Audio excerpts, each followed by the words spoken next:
It is time for another edition of the MMA Report podcast. Of course, I am Jason Floyd. We're here to break down UFC 309, which goes down tomorrow inside Madison Square Garden there in New York City. Of course, as always, I'm joined by the fighter, Pete Rogers Jr. Pete, how's it going, man? What's going on, Jason Floyd? What's up, everybody? Excited for this fight card, and we get to see the GOAT against the heavyweight GOAT, and then an interesting co-main event and a solid card. Throughout, I'm excited to see where you lie on some of these matchups, and hopefully we can take down the big GPP. Yeah, definitely looking forward to breaking down this one for you. Of course, we got 13 fights that come up here tomorrow night at UFC 309. Of course, we've got our Discord channel. It's totally free to join that channel. There's been a lot of discussion already today talking about UFC 309, also talking about Jake Paul and Mike Tyson, which is tonight. More talking about the betting side of that matchup. I know when I was looking last night, I really thought it was kind of a free money on Jake Paul minus 200. There's an interesting prop bet that I saw, someone else on our channel saw, which was Jake Paul winning on DraftKings Sportsbook. It was Jake Paul winning plus 1.5 knockdowns in the matchup by either guy, which was at plus 275, which I thought was kind of a nice little parlay bet there. Don't mind taking a sprinkle on Mike Tyson to win round 1 or round 2 at plus 700. The slap yesterday, I kind of feel like that might have been staged. I'm just saying. I just kind of feel like, but I will say this, man. When I was leaving Double Down last Friday night and I get in the Uber, and the guys asked me what I was doing at the venue tonight, and I tell them, and then within about 2 minutes, he doesn't ask me about UFC 309. He asked me about Jake Paul, Mike Tyson. Yeah, I mean, a lot of people were at work were asking me about the fight, and then I just kind of just stared at them, and they're like, the Jake Paul fight, and I was like, well, I have an opinion on that, and I don't think that it's going to be competitive at all. I mean, you have a 60-year-old against a in prime Jake Paul, which is very dangerous. I don't think the fight should be sanctioned despite Mike Tyson being who he is. There's a reason why, like, Evander Holyfield got destroyed against Vitor Belfort, not too long ago, trying to come back and looked terrible. I mean, the thing that people are not talking about in this matchup, Tyson versus Jake Paul, is the durability of somebody who's older. You know what I mean? Like, you can't take the shots that a young guy can. And not only that, you have not been living the healthiest lifestyle. Mixed between weed and mushrooms and just like, you're older too. You know what I mean? Like, and people totally discredit Jake's skills, but also the size of him. He's a big guy. I understand Tyson's Tyson, but I think that, Jake Paul to win this fight makes a ton of sense. And then I bet Jake Paul to win every single round because they had such juicy lines. It was quite ridiculous. Yeah, it was definitely some lines that I saw that I thought were kind of interesting in terms of this one. I think I'm probably like a lot of people, especially I think a lot of people around my age range that grew up watching Mike Tyson. I'm 43 years old. I remember being a kid watching Mike Tyson in the living room on HBO, watching the fights with my dad. I mean, look, I certainly hope that we are going to see Mike Tyson go out there and get this win. I think I'm just like a lot of people that are hoping, but ultimately I think it's going to be, and I talked about this on the podcast with Daniel earlier this week when we did the MMA Report podcast. I feel like we're going to feel the same way tonight after Paul Tyson, the same way we're going to feel after UFC 309 tomorrow night, Pete, and that is we're going to feel sad because I think what we're going to see is we're going to see Jake Paul go out there and defeat Mike Tyson, make it look pretty easy. And then I think tomorrow night we are going to see the greatest UFC heavyweight of all time probably get destroyed by Jon Jones.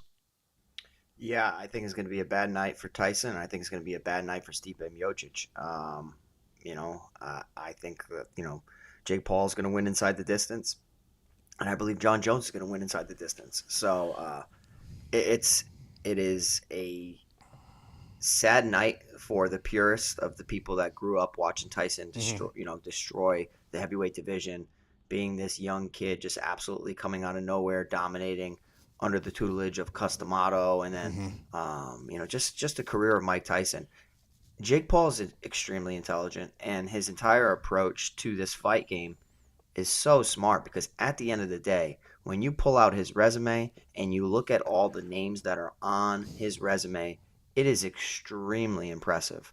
Now, as long as you don't put the age of the fighters at the time they fought, because Yeah. majority of those fighters that he fought were past their prime. You got a bunch of MMA fighters crossing over that were not excellent boxers. I mean, the Ben Askren fight was the worst fight in the world. Um, but all it is just building a resume based off of high profile opponents. And it's extremely intelligent. It really is. I mean, like, I wouldn't be surprised if McGregor kept putting on size, that after this we see McGregor challenge him, and then he just being completely outsized in that bout, and then you have Jake Paul with one of the most impressive name resumes out there, not necessarily Uh, like the skill or the time in their career. It's just like on paper it was it's a very calculated approach, and it's sad also because he is fighting a 60-year-old.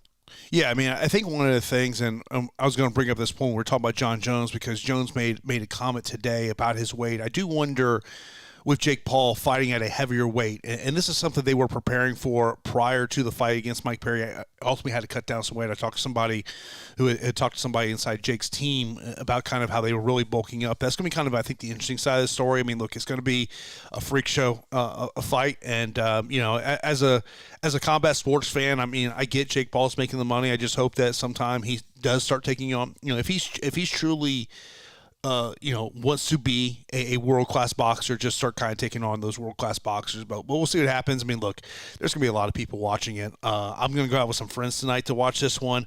Like I said, I've had more people ask me about tonight's fight than have asked me about tomorrow night. Of course, when we talk about the storylines of UFC 309, I think probably one of the biggest storylines that's come out over the past couple of days is the fact of the UFC is going back to the old gloves. Dana White did a media scrum yesterday with members of the media where he talked about the fact of it wasn't just John Jones. There were other fighters who complained about these gloves, so they're going back to the old gloves. Everyone will be wearing black gloves. The gold gloves are going away as well. Of course, another storyline with this one, James Llontop, a matchup that was supposed to be now a catch weight of 165. He misses weight earlier on today. The fight is still going to happen. He has been fined 20% of his purse. In this one, of course, we have several 9,000 fighters on this card. Bo Nickal, David Onama, Mauricio, Ruffy, John Jones, Karine, Silva, and Charles Oliveira. Of course, as always, we do appreciate everyone tuning in for this episode of Fight HQ. Do want to let you know about a new promo code that we have going on with our friends over at Stochastic, as you can get 15% off any MMA package with Stochastic. All you got to do is use a promo code FIGHTHQ. Once again, promo code FIGHTHQ. Link to all of these Stochastic MMA packages are below in the show notes. So whether you watch this on YouTube or if you're listening to us on the podcasting platform, once again, that's 15% off any MMA package that Stochastic does have to offer. So be sure to check that out. Of course, also, we have our YouTube memberships. Be sure to check out that. We're going to be adding some content here to the channel as well. Of course, I mentioned we got a Discord show. Also, our DraftKings contest is up there as well. But Pete, let's get right into game theory. And to me, as I look at this fight card, it really starts with the co-main event. Because to me, the co-main event is a priority when we're talking about large field GPPs. Look, if you want to get away from ownership, this is a way to get away from ownership. But like, this fight is scheduled for 5 rounds. I don't know if it sees round 3, Pete. Yeah, I mean, I think it's a GPP priority. You have Charles Oliveira, Michael Chandler too. We saw how the first one was. Some people may have forgotten how it was, though, because Michael Chandler, despite having his back taken, was able to reverse position and start really landing that right hand and hurting Charles Oliveira en route to almost a finish. I mean, Charles Oliveira's on the mat trying to bob and weave from strikes. A more cerebral approach and a more selective approach could have led to a Chandler finish right there. But he seemed to rush it. I mean, like he kind of always does. He comes out like right out of a cannon. And because of that aggressive style and that aggressive nature, he does leave himself open for reversals, leave himself open for counters. And he's not as clean because he's just hunting.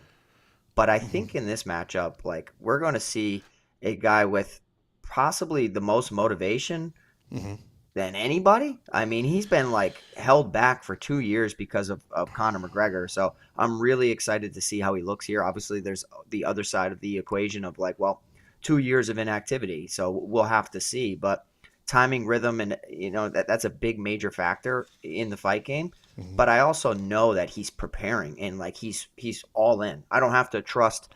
I don't have to doubt his work ethic. I don't have to doubt anything. I think this is going to be a very compelling fight. It being 5 rounds should favor Charles Oliveira the longer the fight goes, you would think. But regardless, it's hard for me to get away from the fight from a DFS perspective. I think the line's wide. We'll talk about it a little bit more. I think the line's wide, but it's a great starting point for GPP lineups. It's a make or break moment, I think, for either fighter when we're talking about the lightweight division. Yeah. If the aspirations is getting back to a title matchup, not looking for that big money fight, that to me is where Chandler. I mean, 1-3 in his last 4. If he can go out there and get the win, yeah, then it could potentially set up that Conor fight if that were to ever happen. But also, I think the winner of this fight really puts himself in really good position here. The 9,000 options on this one is going to be interesting. I think that just comes down to roster construction of how you develop your roster. Karine Silva, I think, is, if you're looking to get away from ownership, maybe that ownership play in that 9,000 option. I would say this.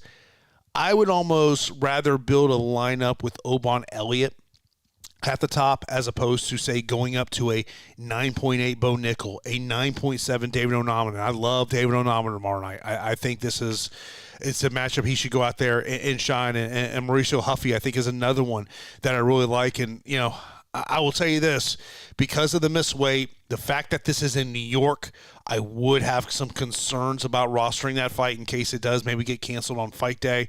We'll see what happens there. I kind of looked down some other fights on this fight card. Weidman Anders is the do not trust either fighter in that matchup, even though Chris Weidman, in his the 2 wins that he's gotten recently, has scored in the 80-point range there. And then I think, I hate to say this, I think the opening fight of the night is going to be key to taking down a large field GPP. Yeah, I mean, I personally love the 9,000 options. I mean, there's so many of them that I can mix and match. They're crazy, crazy big favorites. Trying to predict scoring is always the toughest, right? Mm-hmm. But I think that we have some glaring holes in certain matchups associated with these high 9,000 options. I mean, like Paul Craig, like horrible takedown defense, and the reason being is because he welcomes his opponents getting on top of him. Mm-hmm. He's also super chinny. And then you got short notice replacements throughout. I would say that for me the most compelling fight from a striking specialist standpoint is the Jonathan Martinez and Marcus McGhee fight. I just want to watch it. Do I think it necessarily scores the best? I'm not entirely sold on that, but I cannot wait to see that. And then, you got the heavyweight matchup between Tybura and everybody's favorite heavyweight and Jhonata Diniz. I just don't get it. I don't understand. Maybe I will become a believer after this weekend, but I'm not really a big Diniz guy. And you mentioned the first fight of the night, like Eduardo Mora, she's very good. She's very good. Veronica Hardy is very good as well. Mm-hmm. She is coached by her husband, Dan Hardy, and since they became husband and wife, it seems like she's kind of turned a corner in her career, taking a much more cerebral approach. I love the upside of Eduardo Mora, man. And that's because of the takedown nature. I mean, she shot 26 takedown attempts in her previous fight, which was a split decision defeat to Denise Gomes. So I think everybody's kind of onto that fighter, but it could be make or break for lineups. I mean, Veronica Hardy could be one of the best leverage plays on the slate. We will have to see. But all in all, I cannot wait for tomorrow. Of course, let's get right into breaking down the fight. Of course, the main event will be Jon Jones defending the UFC heavyweight title as he is challenged by the former champion Stipe Miocic. Jon Jones is a minus 650 betting favorite. That line's actually gone down a little bit over the last 24 hours. Plus 425 for Stipe over on DraftKings. Jones 9,500. $23 over on FanDuel. For Stipe Miocic, $6,700 on DK, and $12 on FanDuel. Of course, this fight was supposed to take place a year ago. However, fight did not take place due to Jon Jones suffering that torn pec injury. Of course, the last time both these guys stepped into the cage for Jon Jones, March the 4th, 2023, Stipe Miocic March the 27th, 2021. And, one of the things that I thought was really interesting, I don't know if I know you kind of got a late start to your day, is Jon Jones is on the weigh-in show, and him and DC DC's asked him some questions. And one of the things that I found really interesting that Jon Jones talked about, he says, is that he has realized that fighting at a lower weight at heavyweight is better for him. He talked about, he goes, at one point, he goes, I was up to 260 pounds, but he goes, as things going on, he goes, I just feel better at a lower weight. On the other side, by the way, Stipe Miocic, he weighed in at 248 pounds. This is the most he's ever weighed inside the UFC cage. Yeah, it's crazy. I don't think there's a right or wrong for anything. It's all based on the athlete. I mean, you talk about Frankie Edgar, who competed in the lightweight division, ultimately cut basically no weight and felt great because he didn't have to suffer the weight cuts. Heavyweight, you're not having to worry about a weight cut, but it could be a mobility, it could be an endurance, it could be a variety of reasons, but I would imagine that it's just like being able to feel like a light heavyweight movement and athletically type of style compared to a plodding heavyweight. He doesn't need to become a plodding heavyweight. I mean, he's just so athletic that I think, his physical advantages are enough. And then when you keep some speed and you keep some mobility, it really helps him dominate people within a division that just aren't accustomed to it. So, I think that Stipe Miocic weighing in heavier could be to possibly tax the gas tank of Jon Jones if he goes the wrestling route. Stipe's a pretty damn good wrestler, but I think that Jones will clearly have the upper hand. And I also think that Jon Jones, working with Gordon Ryan is, like an ace up his sleeve. I really think it's going to lead to absolute dominance in the cage come Saturday. In any grappling exchange, whether it's a submission attempt or a scramble, I'm anticipating Jon Jones to be even better than before because of the constant work with Gordon Ryan, which I would love to see the rounds between those guys because, you have the dominant wrestler against the absolute BJJ specialist of Gordon Ryan, arguably the best to do it in the sport of Brazilian Jiu-Jitsu. So I'm excited to see what Jones brings to the table. He seems very pissed off and slightly emotional because of what Stipe said to him. But I think it's just like Jones has made plenty of mistakes. And personally, I'm not a Jon Jones fan, but I can appreciate how good he is inside the cage. I mean, he's fantastic. He's the best to ever do it outside of that steroid allegation, which, it kind of taints his legacy a little bit, in my opinion.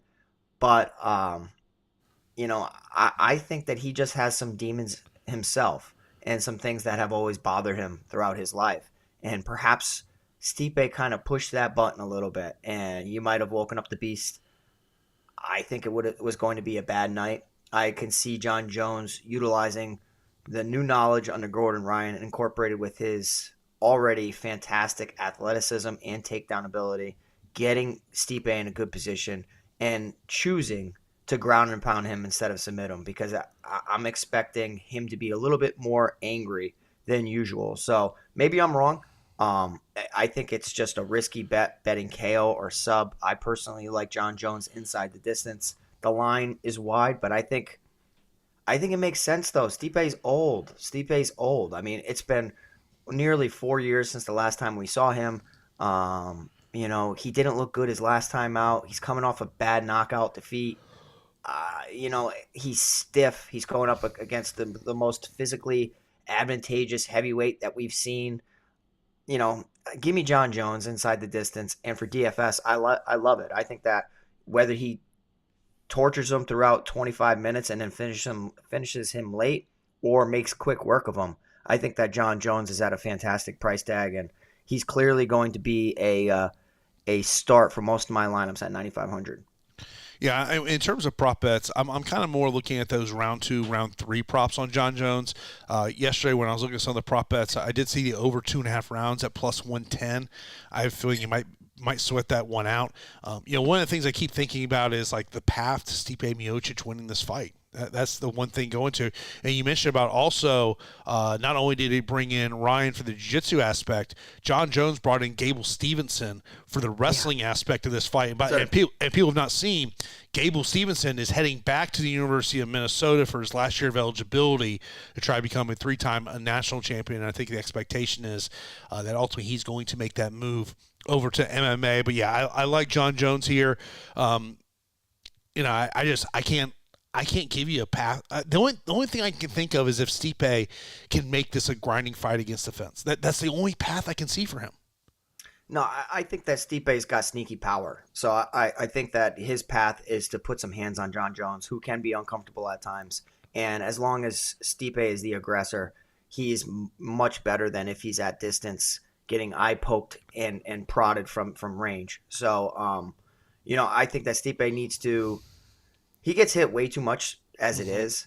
But if he really presses Jones and starts to try to land good boxing combinations, I mean, Stipe's pissed off too because he didn't mean it how Jones is taking it. He was just saying, you know what I mean? But like, it's a touch. Stipe is usually not emotional at all, but he seemed to be very bothered by the fact that Jones is accusing him of bringing up his kids. Stipe is a good guy. I may think that he's an idiot, but he's a hell of a fighter, and he's a good guy. I mean, he's a good human being. So we'll have to see. I just don't think that this is the fight for Stipe to do it. If he does, I would be so happy because personally I cannot stand Jon Jones. But I cannot put my bias aside.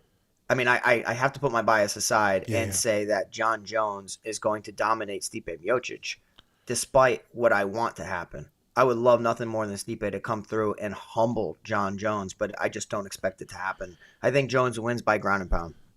Yeah, there is a clip that I saw on Twitter earlier today because a lot of people are questioning, well, where did this comment about Stipe and Jones's kids? And someone found a clip from the Jackson podcast, which is with Rampage Jackson. He doesn't say Jones's name. He just said he's talking about that he wants to be a good example for his kids, and he doesn't want to set a bad example for his kids. So I don't know if that's something where John took that as he was taking a dig at him. Sometimes athletes need motivation, and John has been very interesting this week. And, Stipe, obviously this comment that John said to him got to him as he walked off the stage. He took off the microphone that he was wearing for embedded, told embedded cameras to stop following him. We've seen, the Jones and Aspinall aspect of this throughout the week. So it's been very interesting to kind of see maybe the motivation there.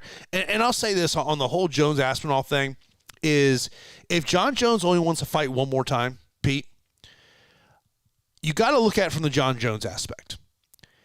If you have made that decision, I'm fighting tomorrow night and I'm fighting one more time after that, you got to find the dancing partner who's going to make you the most money. And I'm sorry, Tom Aspinall is a great heavyweight. He's going to make more money fighting Alex Bahia. Bro, I dare anyone to challenge me on that. I understand this, right? And maybe it's because I'm not rich.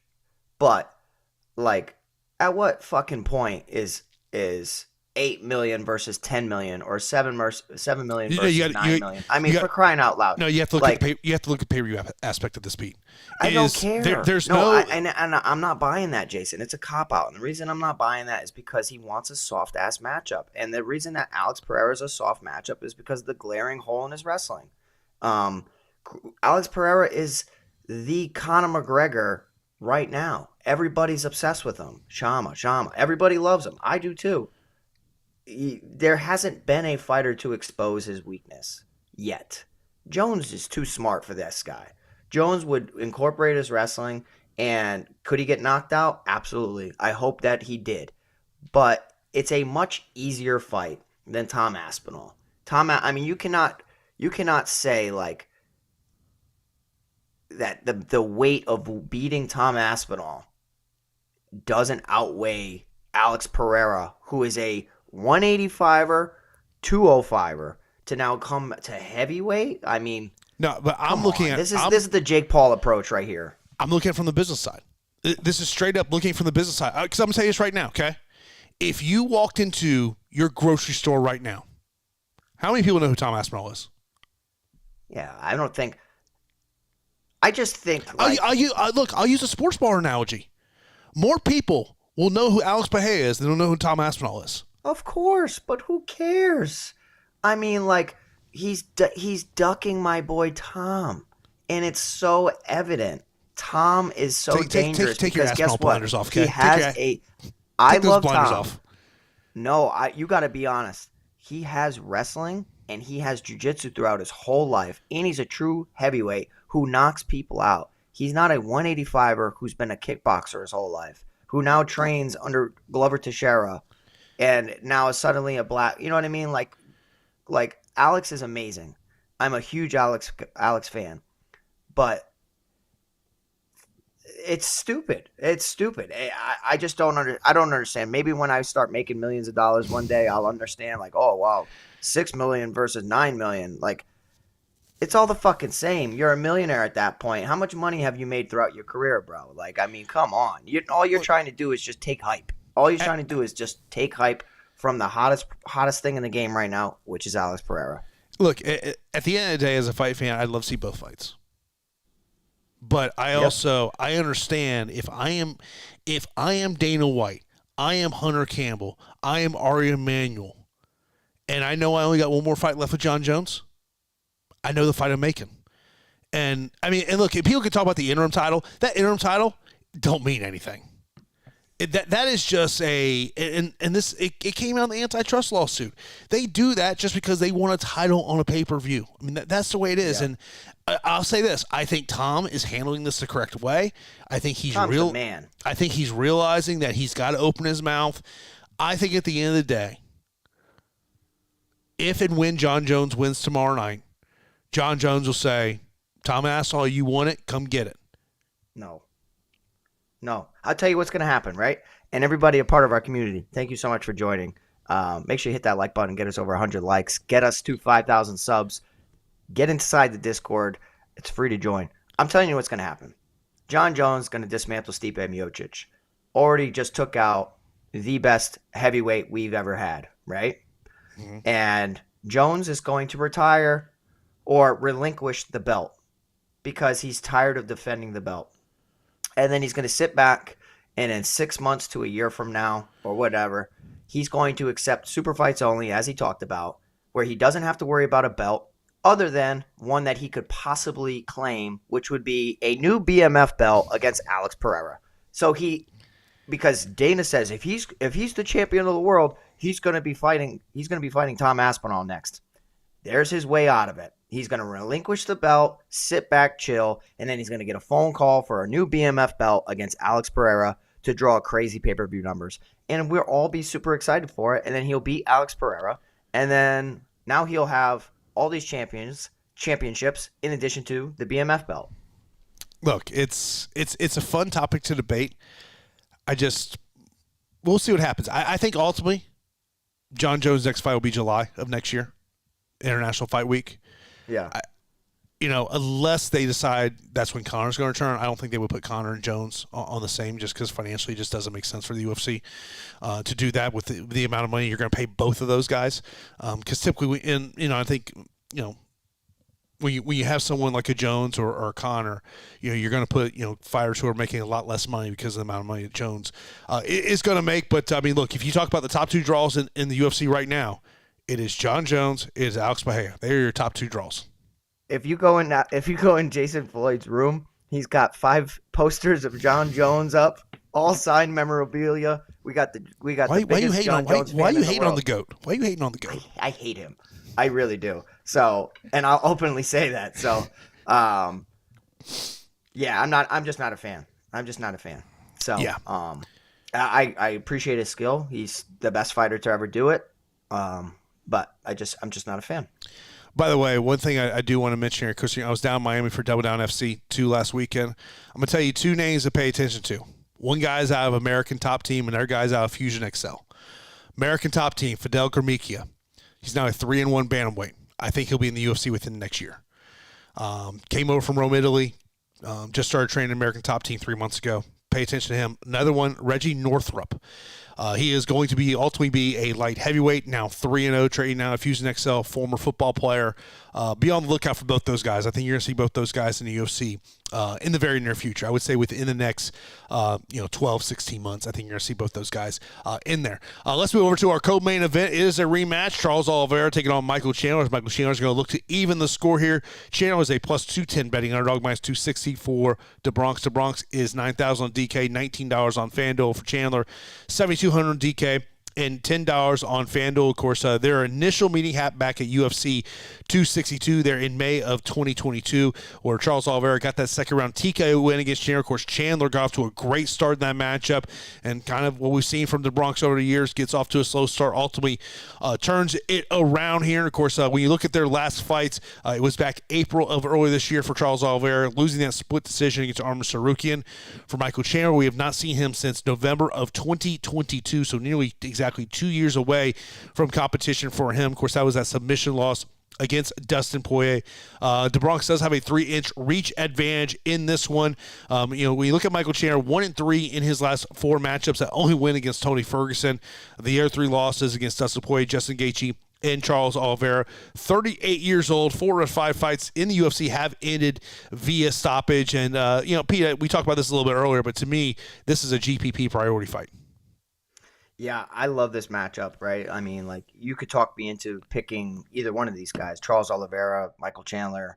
I mean, you got probably the most exciting finisher when it comes to striking and submissions in the game, in my opinion, in Charles Oliveira. Like, I absolutely love him. I've tried to emulate my style a lot off of him, especially when I had such a big weakness in my grappling and my jiu-jitsu. So I really studied Charles Oliveira a lot, and it's helped me tremendously. I do have a worry about Charles Oliveira's durability, as I always have, right? I mean, like, the guy gets dropped and hurt in almost every fight, but he's like the boogeyman, whereas, like, he just keeps coming as long as, like, the ref doesn't intervene and step in. I mean, the guy's been able to get dropped, get back up, and turn the tide of a fight, like, dramatically. And it's kind of like, oh my God, how many times is this guy going to bail himself out? Recently, we did see him lose to Arman Tsarukyan, and then we saw him lose to Islam Makhachev. But in between that, he had a nice finish over Beneil Dariush in the first round, where Dariush never really was able to get anything going, and Oliveira pounced on him and finished him with some very dangerous ground and pound. I'm excited for this fight, and I do think that the line is where it is because of the inactivity of of Michael Chandler. I don't necessarily agree with it, just because it's not like Michael Chandler's been sitting on the couch. He has been prepping for a fight. He has been training, very, very hard, despite it being a different style against Conor McGregor. This guy has had to be locked in for 2 years. That is 2 years taken away from his prime in a way, or 2 years taken away from a good part of his career, which is, I feel really bad, because I think that Michael Chandler really got screwed in this situation by Conor McGregor. It was his choice to sit around and wait for the big money fight. Kind of disappointing that going through the Ultimate Fighter and everything, that it didn't materialize into an actual bout. So I'm sad for that, and it's not the reason why I will be siding with Michael Chandler here. I just think that he comes out of a cannon so, like, he comes right out the gate, just like shot out of a cannon, and he hits really, really hard. He has offensive wrestling in his back pocket. His fight IQ is questionable at times, because he just hunts the kill a little too much, where he makes subtle defensive mistakes of not keeping his hands up or putting himself in positions for people to take advantage of getting his back. I mean, like, Chandler deciding to back slam out of a back take from Charles Oliveira last time was probably the most idiotic thing ever. Ultimately, he did not get submitted from it, but I mean, 8 times out of 10, you're going to get submitted when you slam your opponent backwards when they have your back. But he was able to stay wise there, stay calm, reverse position, start hitting Oliveira with his crazy missile right hands, and was very close to winning that first encounter. I think this fight is a must. I am going to be picking Michael Chandler here, just because I do think that, we have seen the durability of Charles Oliveira at times, be really, really exposed. Um, and I don't know. I think more than anything that's on film, I'm going with my gut of just that Michael Chandler. He's got a lot more motivation to climb the top, and he's pissed off because he's been held on the sidelines by somebody for so long.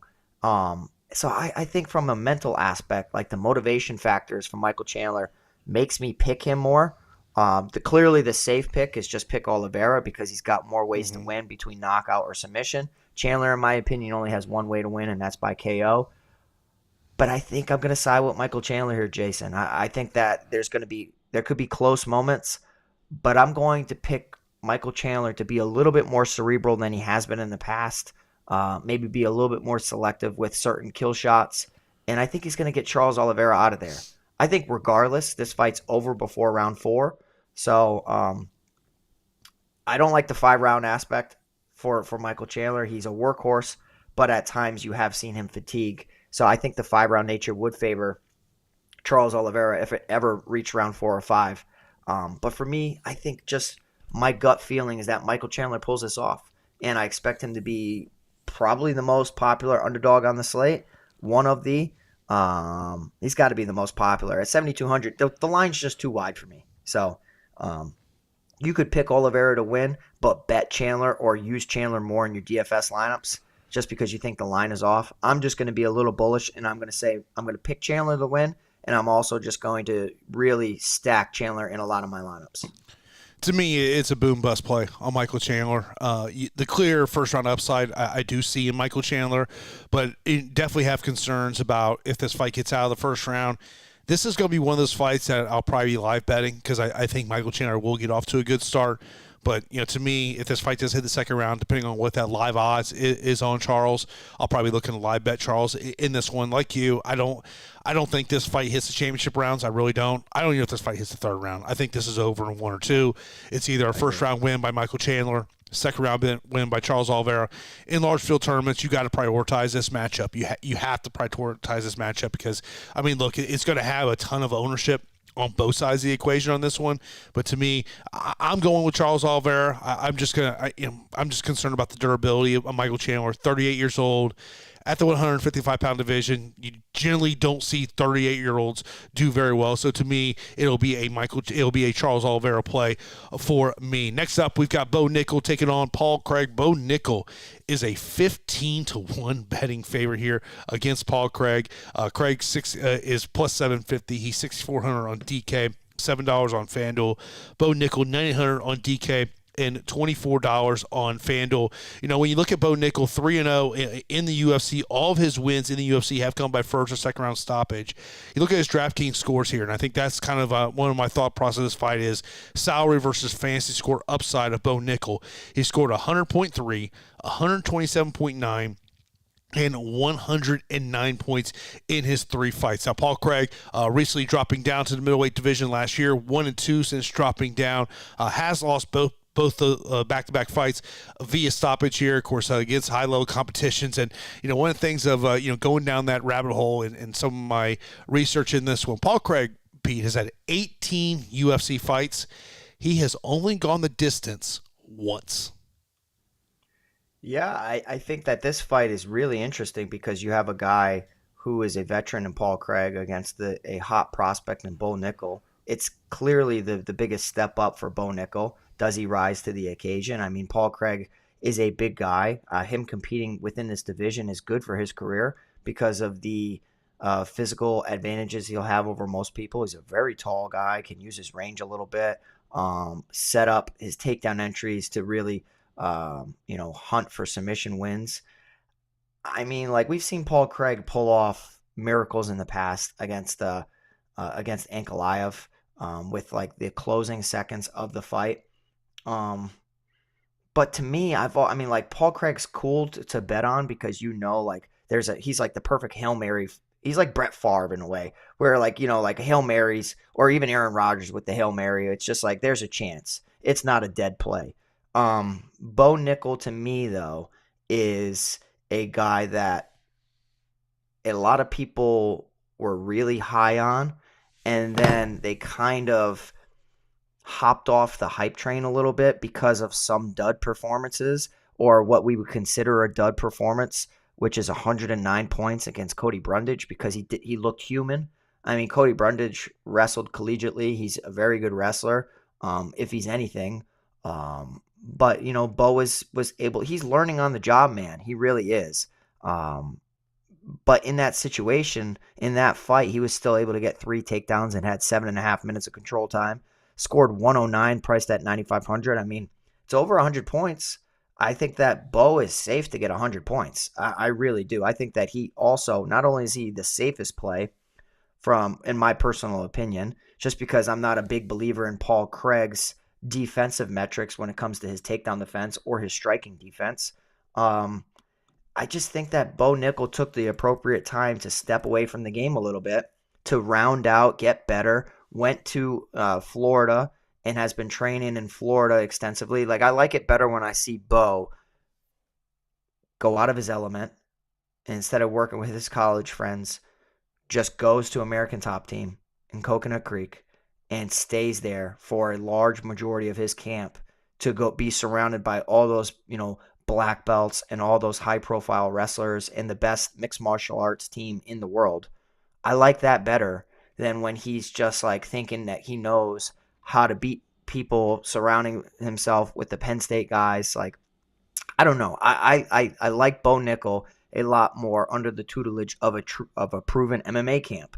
Not only that, we've seen American Top Team really start to implement ground and pound. And it sounds so silly because this game goes in waves, right? Like, you'll see like the new hot thing is ground and pound from crucifix position, or, this game's just crazy, or like Dagestani handcuff. Like, there's like trends that happen within this game. And the current trend is that American Top Team fighters their striking is improving dramatically, but also their ground and pound is starting to become ferocious. Look at Jhonata Moicano too. So I think that Bo Nickal is in a great spot. The 9,800 price tag, I think, will make a lot of people hop off of it. But because of my reservations for Paul Craig's defensive skills, both striking and wrestling, I think I'm going to embrace it. And I'm going to embrace it because, when do you get one of the best wrestlers of all time on an MMA card where he could possibly be overlooked? And yes, he could get a quick finish. I personally think that he has the possibility of scoring the most fantasy points on the entire slate, as he should, priced at his price. But, like, what about that slate breaking price? That Colby Covington, Kamaru Usman, Matt Return, wrestling like crazy type of, let's say Paul Craig's so tough, doesn't get finished via strikes, doesn't get subbed because Paul Craig got better jiu-jitsu. But Bo Nickal, despite being a little bit wary of the jiu-jitsu skills of Paul Craig, just really showcases his wrestling skills. The worry is if Paul Craig just gets taken down and just calls him on and doesn't get back to his feet. So I'm still going to embrace it. Give me Bo Nickal here. I love him here at this, in this matchup. The price tag, do I wish it was cheaper? Of course. But I also like the fact that he's at a price tag where maybe a lot of people are too scared to play him. I also do wonder, do we get to a point where Bo Nickal, the thought process is, let's get some cage time in there? That's where, yes, Jason. If you want to live a little dangerously, yes, Jason. Bo Nickal wins via decision, plus 750. I've been saying that. I've been saying, like, dude, when you are an MMA fighter, right, and you have smart coaches around you, they want you to not rush things. And him not rushing things could just be showcasing wrestling dominance. Like, he could go out there and rack up 10-plus takedowns, and it wouldn't surprise me. 10 minutes of control time and 10 takedowns. And then next thing you know, or with a late finish attached. Like, okay, now it's round 3. Now go hunt the finish. Like, I'm going to target that round 3 in that decision prop. I like how you mentioned that. It's a great point. Yeah, but look, I do like Bo Nickal to go out there and get the victory. Look, he's going to be a guy that, Dana made a comment. I forget where I was listening to the comment, and it was basically saying, like, hey, Bo wanted this fight. And Bo does not want to – he wants to rise up quickly. He's not a guy that's trying to, slowly work his way up. This is a guy that wants to fight the elite division, and if he goes out there and gets a win, his next matchup could be against someone in the top 15. Next up, we got a female matchup. We got Viviane Araujo taking on Karine Silva. Karine Silva is a 3-1 betting favorite, plus 240 for Araujo. Karine Silva is $9,200 on DK, $20 on FanDuel for Araujo. See 7,000 on DK and $9 on FanDuel. Araujo coming off that decision loss to Natalia Silva back in February, where for Karine, she's coming off the decision win against Ariana Da Silva back there in April. One of the things that does stick out to you when you look at the stats on this one, strikes landed per minute, Araujo 4.11, Karine Silva 2.67, but takedowns average per 15 minutes of fighting. Karine Silva 3.59 for Araujo. 1.76 for Araujo, 6-5 in the UFC, 2-2 in her last 4 matchups. She has gone the distance in her last 10 fights. She won her UFC debut by second round TKO for Karine Silva. 4-0 in the UFC. 3 of those wins have come in the first round, and 17 of her 18 wins, Pete, have come via stoppage. Yeah, I mean, Karine Silva is a fantastic finisher for women's MMA. I mean, it's pretty rare. Outside of armbar from guard or Jillian Robertson. I mean, like Robertson and Karine Silva are atop the finishing market for women's MMA. Jillian Robertson was unable to find the finish last weekend. I think that Karine Silva could be in a position where she's unable to find the finish here against Viviane Araujo. I think that this is a competitive fight, right? But Vivi doesn't necessarily have the best cardio. And I just think of trajectory, like, where is Viviane Araujo at right now in 2024 compared to Karine Silva? The momentum that Karine Silva has is pretty admirable, right? I mean, like, she has been able to find a finish in 4 of her past 5 on the Contender Series over Yan Kui, Poliana Botelho, Ketlin Souza, and Marina Moroz. Was unable to find it against Ariana Da Silva or Ariana Lipski, but had 5 takedowns in 7.5 minutes of control time. I just think that she's in the driver's seat for the majority of the fights that she's in. And that's a big thing, right? Where you can have somebody who presses the action and wants to be in control and dictate where the fight takes place. You are reacting to me. I am not reacting to you. And what I kind of see from Viviane Araujo is that she is a reaction-based fighter a lot of times, which is, why a lot of her fights have gone the distance, where like she'll start off being okay, and then if you really start to press her, she's just countering a lot or just kind of going at your pace. She's not really one that's going to push the pedal to the metal, whereas Karine Silva will. I think that a common choice is where people will be, unwilling to get to Bo Nickal at his price tag, right? Hefty price tag, totally logical and totally understand. And they'd much rather get to Karine Silva at 9,200. So I haven't looked at ownership, but I would imagine that Karine Silva is going to be a pretty popular play because she's averaging 102.7 fantasy points. Bo Nickal's at 112. There's a difference of $600 between them. I think that Karine Silva is going to be a very popular play. She's a good play. I like her a lot. I'm just not sold that she's going to finish Vivi in this matchup. So give me Karine Silva. She's the pick. Women's MMA can be competitive at times in certain matchups, and I do think that Viviane can make it competitive. But ultimately, we will see Karine Silva pull away with the victory. Yeah, when you look at the ownership in terms of this one, it's not one of the lowest owns, more one of the lower owned matchups here. I think Karine Silva, if you're looking to get away from some of the higher end options with in terms of ownership in those 9,000 range, I think she's the way to go. One of the props I do have circled is Karine Silva wins via decision at plus 100. You want to get a little plus money with her. Appreciate the super chat there from Liker. We'll be talking about Marcus McGhee here very shortly. As we get to that one, we'll get to your super chat when we get down and talk about Marcus McGhee here. But I do like Karine Silva. To me, would be more of an ownership play, than anything else. If I'm trying to get away from a Jones, a Nickal, and a guy we're going to talk about here just in a couple of minutes, and Mauricio Huffy.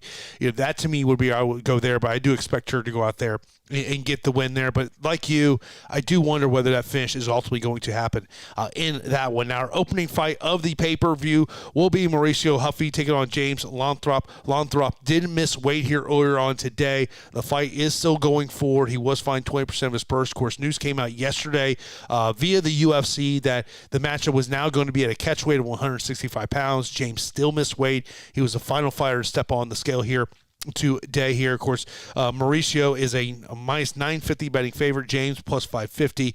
Huffy is 9,600 on DK, $22 on FanDuel. Llontop 6,600 on DK. And $8 on FanDuel. Of course, we saw Mauricio Huffy get there. Yeah, TKO win against James Malarkey in his last matchup there.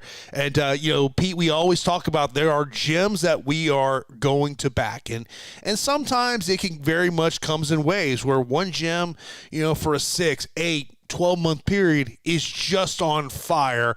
And you're like, you know what? I'm back in that gym regardless.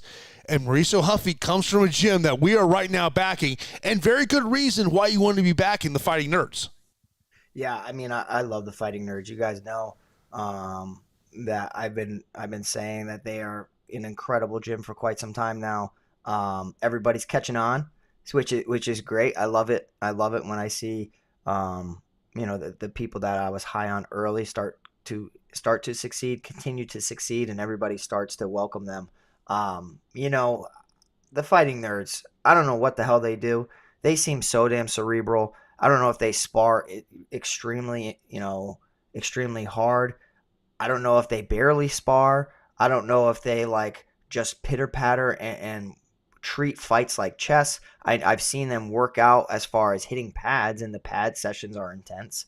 I have seen some sparring footage, so I guess they would be in the category of sparring hard. I'm excited for this fight. Mauricio Huffy against James Llontop. Huffy doesn't have to worry about necessarily defending takedowns. There was a little worry in that matchup against Jamie Malarkey that maybe Malarkey was going to attempt takedowns. I think that Huffy's dangerous. I don't think that he's untouchable. I think that he's very dangerous, though. James Llontop's a very good striker, too. He's extremely hittable, and he's not nearly flashy, but he's tough, and he throws with high volume. So if we see Mauricio Huffy go out there and kind of just showcase his skills, land some flair, land some flashy techniques, it could still be competitive from a numbers standpoint. Like James Llontop could go out there and still land, almost 2-1 when it comes to volume if it goes 15 minutes. Mauricio Huffy clearly has the finishing upside in this matchup. James Llontop just had a war against Vyacheslav Borshev, against Slava Claus, and Slava's a very good striker, and it was a split decision. I mean, in that matchup, he threw 249 significant strikes. So, yeah, he only landed 93 of them, but, still, that's a lot of volume. And if Mauricio Huffy's playing too much, maybe you have James Llontop just kind of making it a little too close, and then maybe Huffy doesn't find the finish. But I think that Huffy should do enough to pick up the victory here. I'm not the biggest Huffy guy for DFS this week. He's just 9,600. It's a striking matchup, which, yes, could lead to a knockout. It could lead to a pretty solid score. But I'm not viewing him as a high volume striker. I'm viewing him as a big moment striker. I think the moments will reside with Mauricio Huffy, and the minutes might reside with James Llontop, which could lead to a closer score than you would imagine. But yeah, give me Mauricio Huffy at 9,600 to pull this off. I think that he gets a decision or a later round knockout. But at 9,600, I would just rather take the wrestler. $200 more on Bo Nickal and take my chances. That was one of the notes I had written down here was, the Huffy price tag versus the other 9K options. I mean, you mentioned about, Bo Nickal, could he go out there? I mean, you look at John Jones, you pay $100 less, and you got the 5-round upside in terms of that. You got a fight later on we're going to talk about in David Onama, which I really love David Onama in that matchup. And I'll share a story, talk about last week and that brutal knockout that Carlos Prates had. So I'm calling the fights with Miocic, who has trained with Carlos over in Thailand in the past. And he said, he goes, hey, he legitimately smokes a pack of cigarettes a day. He goes, this is no act.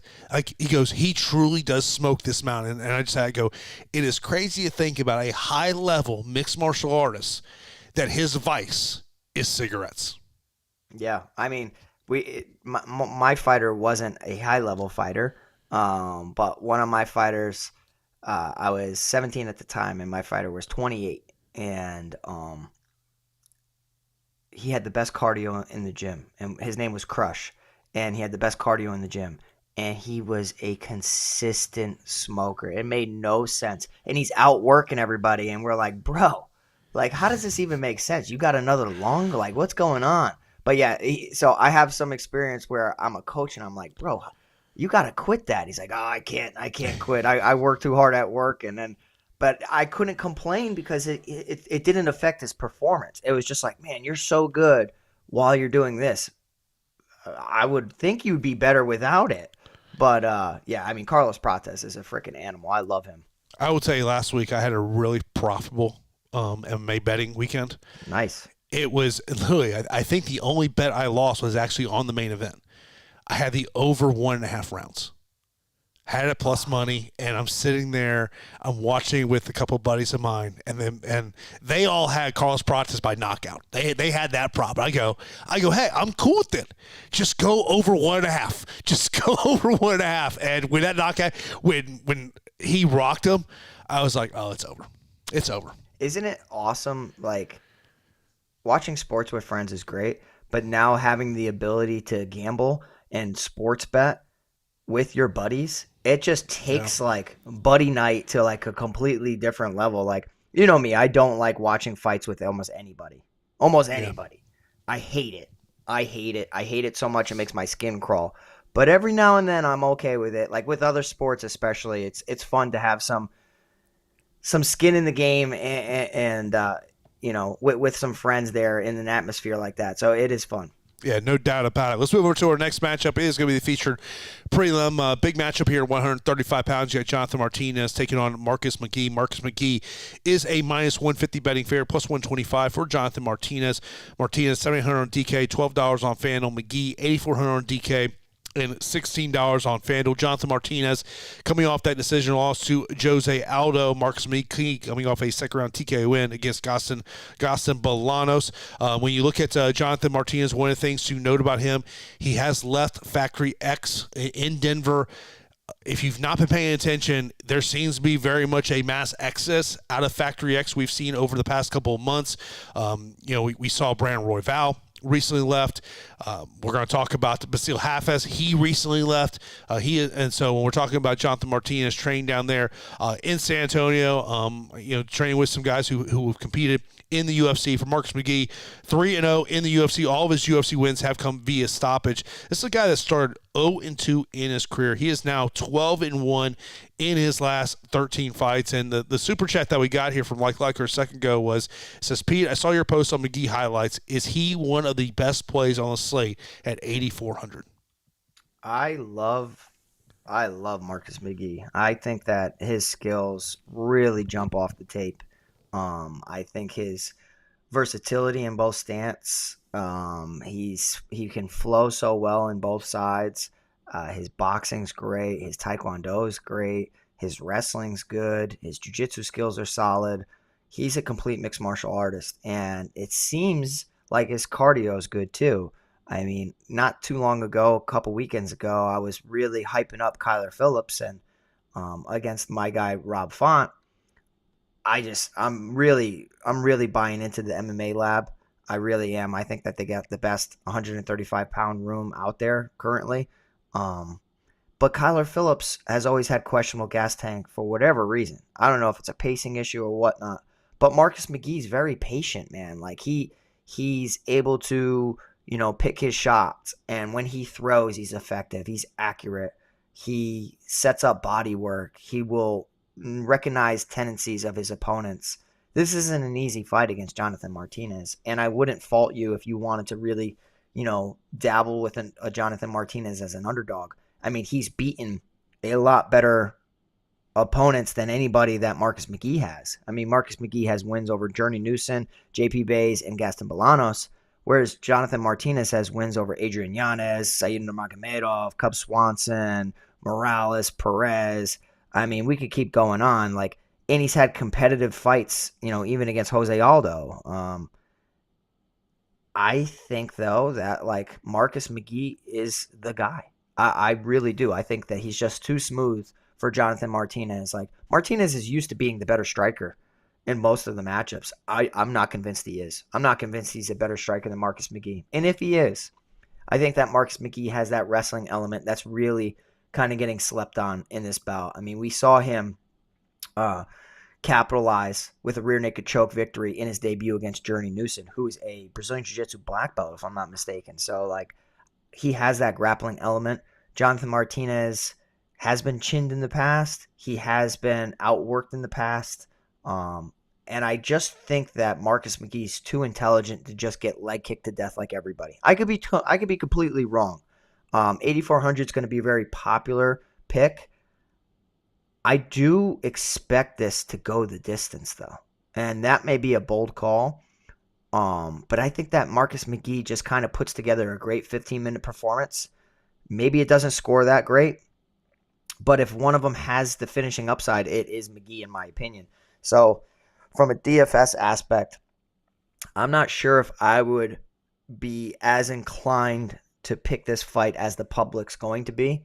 But from a betting angle, I love the number attached to Marcus McGhee. So give me Marcus McGhee here. You can make a case for Jonathan Martinez, and if you are backing him, no problem. I can't really argue too much, but give me Marcus McGhee. Yeah, I mean, you look at Jonathan Martinez, and one thing I always think about Jonathan Martinez is those leg kicks. Changing gyms, see how he's going to be able to do in terms of that. And me and you both talked about that bantamweight room at the MMA Lab. I was actually talking to Jared Braun, who won on the Double Down card. He flew in. He trains at the MMA Lab, and we were having a really good conversation about that bantamweight room that's at the MMA Lab. It's just an amazing room they have. I do like Marcus McGhee there. You gotta like the price tag. I mean, 8,400 when you're trying to find, that mid range here on this card, because I mean, obviously we love a lot of the high end range on this card. That to me is something we're looking forward to there. Samuel, appreciate your super chat. He says, after your fight picks, who do you think is the biggest leverage in each salary range? Best in the biz. Too bad not to get together for this pay-per-view to meet the Fight HQ family, but hopefully sometime in 2025. Yeah, sometimes it's a little difficult to ultimately going to stay in town for the bye week and kind of enjoy it here. And actually, after the show, I'm actually trying to go buy a new car. Finally got my insurance. Nice. I finally got my insurance money in for because my car was total due to Hurricane Helene. So going to get about 5 cars. I'm checking out the dealership today. So hopefully we can get that deal done today. It's been a long month of not having basically just having a rental car. Definitely looking forward to being that. And I guess I'm spending some money this afternoon. Hey, it's all good. Or maybe spending some money this afternoon. We'll all see. good. We'll see. Yeah, I mean, car shopping's a hassle to begin with, but oh god, dude! In your situation, you need to get a ride. It's a pain. I would tell you, I'm going to one dealership that basically where I ultimately took my car to basically where where the adjuster came to, and so I've been doing the going down and man, you go to these websites, you got to put your information in, and they just won't stop calling you. I'm at the point about I'm ready to block some numbers. I'm just like, if you've called me 4 times and I have not responded to your call, maybe you should get the take hint. A hint. Yeah, I was a car salesman for 2 days, and it takes. Listen, there's good in everything, right? There's plenty of good people that are car salesmen. My dad, sold a lot of cars, and he tried to take care of people as best as he could. There's a lot of slime balls in the car business as well. And you got to be very, very careful because it's a cutthroat business. And also it's just a very sleazy, slimy business as well. And I was in that room. I remember I almost slapped this kid that I was working next to. And it was just like weird, man. And I was just like, you know what? What am I even doing? I'm getting the hell out of here. And I don't even think I lasted the full second day. And, but yeah, I just realized it wasn't for me, Jason. And then like, then people I knew were coming in, and then like, I wanted to sell a car, but I also didn't want to sell it to them because I didn't necessarily trust what was going on. And then I was just like, okay, well, what happens if they get the car? Now they're locked in for 6-7 years. And then now they realize, and remember, I sold them that. I'm like, oh, hell no, get me the fuck out of this. I'm not doing that. Like, there's a lot of money to be made. There's a lot of hours to be worked, which is fine. I'm a hard-ass worker, just like I think all our community is, and that's why we really enjoy chilling and watching the fights. It just wasn't for me. It wasn't for me. Yeah, I mean, for me, it's more of whether I'm going to lease or buy. There's no way you can lease. You drive a lot, don't you? I drive way too much for a lease. I don't drive as much as I used to. I've been really trying to work at home more and more. But yeah, it's one of those things. If we'll see what all the options are going to be. I'll tell you this: when I was working in terrestrial radio, doing marketing and promotions, and at that time we were doing a lot of 2-hour hits at dealerships or live shows at dealerships. And so usually I would come in about 2 or 3 days before the event just to do a site check, hey, where we're going to set up all this. I can't tell you how many times I'd pull in a station logoed vehicle, would park in the front, and there'd be a salesman at my door going, looking for a car? I go, no, I'm here for a meeting, bro. I'm meeting your general manager. Like, do you not see the huge ass logo of this vehicle? Yeah. Yeah, the car buying process is not, as a consumer, is not a fun process. So hopefully, I can get this thing done and handled, and hopefully, try to get out of there in 2 or 3 hours. I mean, that's a hope. Good luck. You ain't getting out of there in 2 or 3 hours. What the fuck you talking about? Get the hell out of here. That ain't happening. Look, I pencil yourself in for 5 hours. I know you're likely right. Yeah. That's like literally like the salesperson I've been dealing with, they told me when they're going to be there today, and they're like, oh, I'm going to be there 11 to 8, and I'm like, okay, there's no way I can go before the show. There's just no way. I have to go after the show. I go just. Oh, you're going to be there till 8. You better get your ass going. Well, we'll see. We'll see how it goes there. Let's move over to our next matchup, and I just call this. I don't necessarily trust either one of the fighters in this matchup, and that is Chris Weidman taking on Eryk Anders. Eryk Anders is the betting favorite here, slight betting favorite here at minus 120, plus 100 for Chris Weidman. Weidman is 7,700 DK, $13 on FanDuel. Eryk Anders is 8,500 on DK. And $15 on FanDuel. Of course, Chris Weidman is coming off that decision win against Bruno Silva. Eryk Anders also coming off the decision win. That was against Jamie Pickett here. One of the things about Chris Weidman, he is 2-5 since 2018. Now, in his 2 wins, his DraftKings scores 89.1 and 83.5. The last time Chris Weidman got a stoppage victory, you got to go back to 2017. That was against Kevin Gastelum, getting a 3rd-round submission. Eryk Anders, since his last matchup, has competed in 2 grappling matchups. He is 2-3 in his last 5 MMA fights. And one of the things I did notice when I was going down that Instagram rabbit hole, Pete, with Eryk Anders, Pete, is it looks like he has spent his entire fight camp in Birmingham. In where? Birmingham, Alabama. Yeah, I mean, I don't know, man. Eryk Anders is a guy that's really never come through for me when I wanted him to. Like, he's tough, he's big, he's got a monstrous left hand. But like recently his durability has just not been there. I mean, he got knocked down against Jamie Pickett. He got knocked down against Marc-Andre Barriault. And like it's a guy that has gone the distance a lot of, big swinging into clinching against the cage. I mean, the fight against Darren Stewart was crazy. Both of them were crazy, and they still went to the last one went the distance. I'm not really big on Eryk Anders because I don't necessarily think he's going to have wrestling success over Chris Weidman. I mean, he's probably the stronger of the two, but I don't think that he's the better technical wrestler in this matchup. I could be wrong. But I think people really discredit Weidman's just skills because of, his losses within his career. And I think the time to beat Weidman was first fight back. First fight back, I expected Brad Tavares, who doesn't knock out anybody, to knock him out.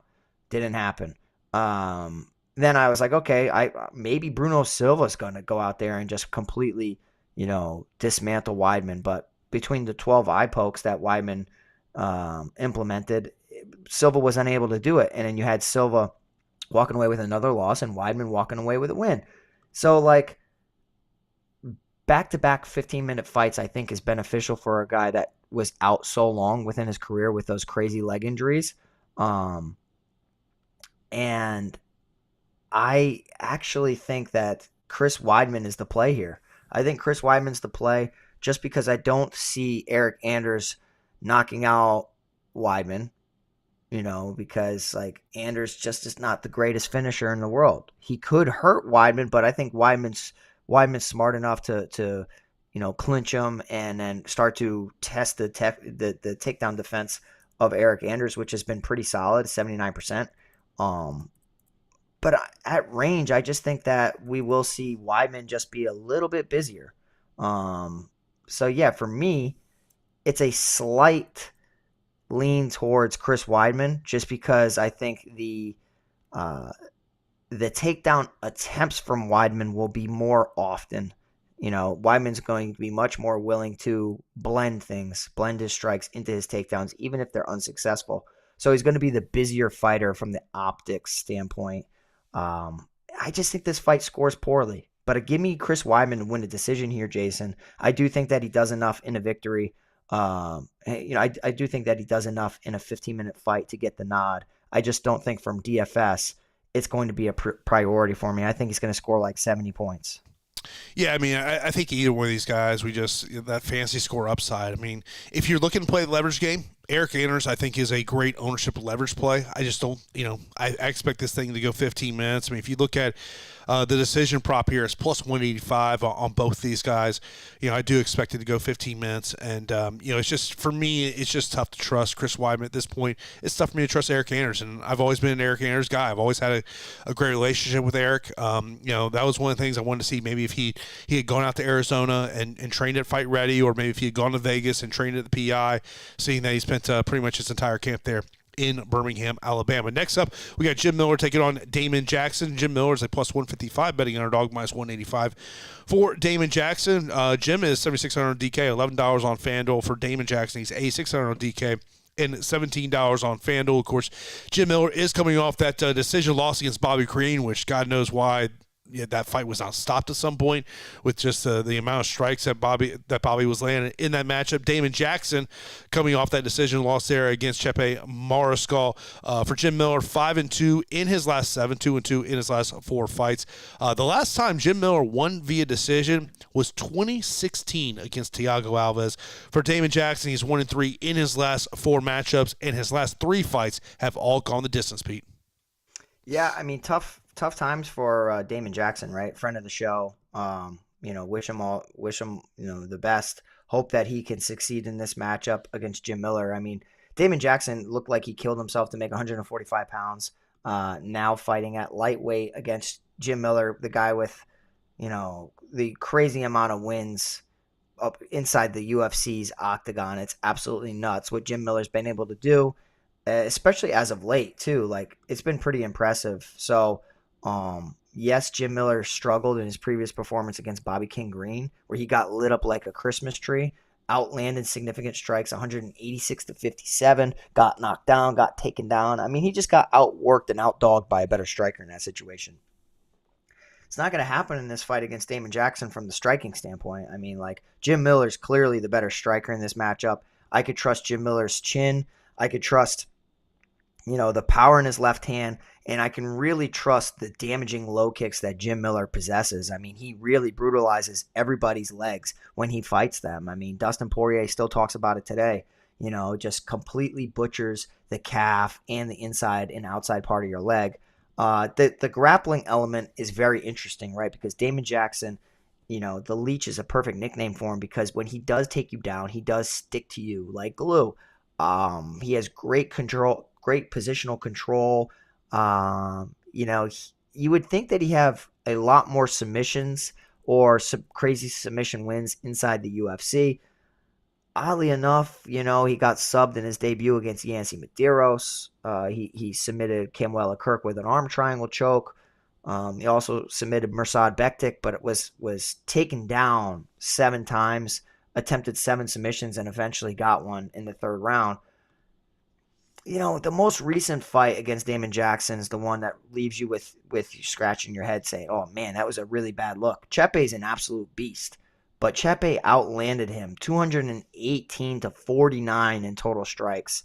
So he beat the hell out of Damon Jackson, had 8.5 minutes of control time, 2 reversals, 5 takedowns. Damon Jackson, to no avail, was shooting takedowns, had 1 of 5, 4 minutes of control time. So he was still working, but his takedown accuracy was poor. And I do worry that if he gets cracked and hurt on the feet, he starts shooting desperation takedowns and leaving that neck out there. Jim Miller's got a fantastic guillotine choke and just submission arsenal. Jim Miller's kryptonite has also been getting taken down in certain fights. I mean, his takedown defense sits at 47%. So it's kind of like, what do you think happens in this fight? Do you think that, Damon Jackson's durability gets cracked and exposed? And he tires over 15 minutes, or do you think Jim Miller gets ragdolled and then, either pounded out or possibly submitted?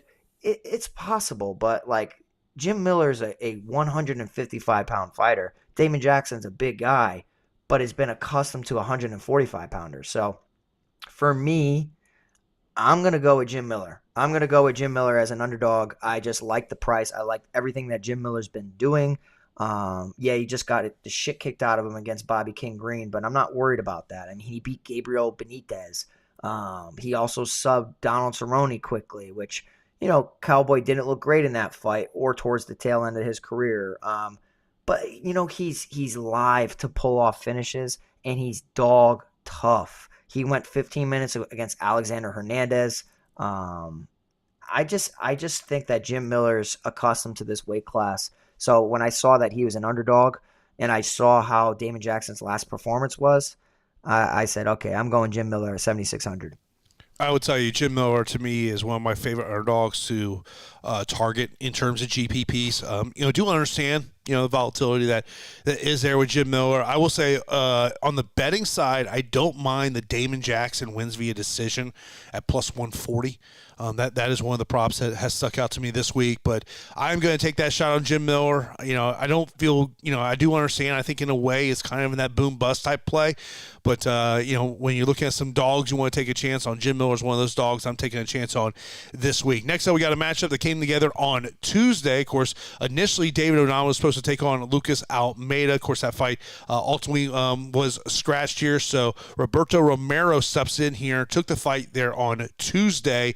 Onama coming off a decision win there against JSP. Romero coming off a first-round submission win in Combate Global. Romero is a plus 550 betting underdog, minus 950 for Romero, or Onama, excuse me. Onama 9,700 on DK, and Romero is 6,500 on DK. My understanding is the UFC had a really hard time in finding someone to step up to take this matchup against David Onama. Onama 4-1 since he lost his UFC debut here. Romero 7-1 in his last 8 fights. Not a lot of notable opponents on his record. The most notable opponent on his record is Justin Vasquez. Vasquez is a 145-pound fighter out of the South Florida area, a guy that I would probably say is maybe 1 or 2 fights potentially away from getting into the UFC. But David Onama, we've talked about this guy. To me, he's one of my favorite plays on this card. Yeah, I mean, it's always nice when you have a UFC veteran get a short notice replacement, especially when it's an opponent with significantly less skill. I think that David Onama is clearly the A side. He might be the A+ side in this matchup. I'm not big on Roberto Romero. Had to do some tape study on him. If he can get the back, of course, if anybody can get in an advantageous position, they're super dangerous. We have seen David Onama get his back taken or get taken down and put in poor positions. Nate Landwehr landed 3 takedowns, had 2 submission attempts. You had Gabriel Santos make that a very competitive fight early, had 2 takedowns and 2 submission attempts. Jonathan Pierce 5 takedowns, 1 submission attempt, and guess what? Outside the Nate Landwehr majority decision defeat, you had David Onama picking up victories against Gabriel Santos and Jonathan Pierce. Everybody David Onama has fought inside the octagon is better than Roberto Romero.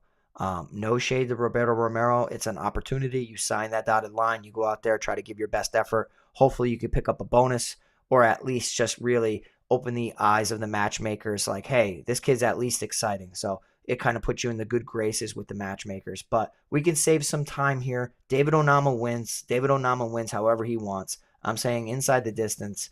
I think that David Onama is a great play for DFS.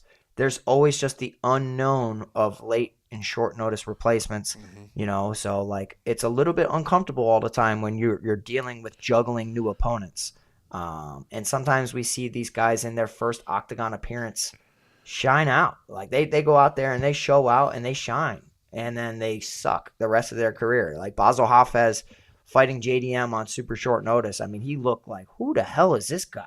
Yeah. And then he goes and he has a very competitive war against Mickey Gall. So for me, it's David Onama pretty easily. And if you guys really enjoy what we do, you guys got to really try to help us out. Get us over 100 likes each time that we do a video. It really goes a long way.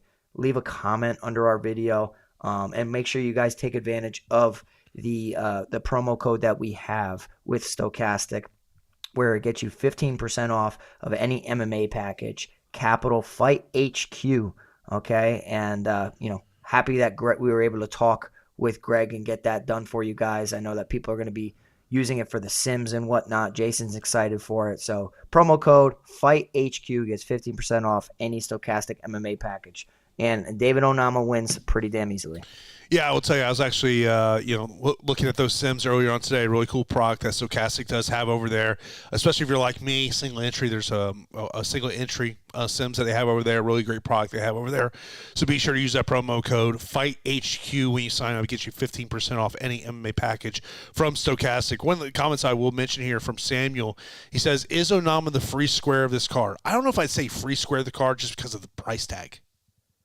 Yeah, I mean, he's a free square to pick up a dub, but, it comes at a cost, and the cost is pretty damn hefty. So, for me, I would much rather – I just like the wrestler. I like the wrestler in Bo Nickal, and I know it's a spend-up, or I take the $200 discount and go to John Jones, the GOAT. So, for me, it's just like, yeah, I'll get to some Onama, but I'm not going too crazy.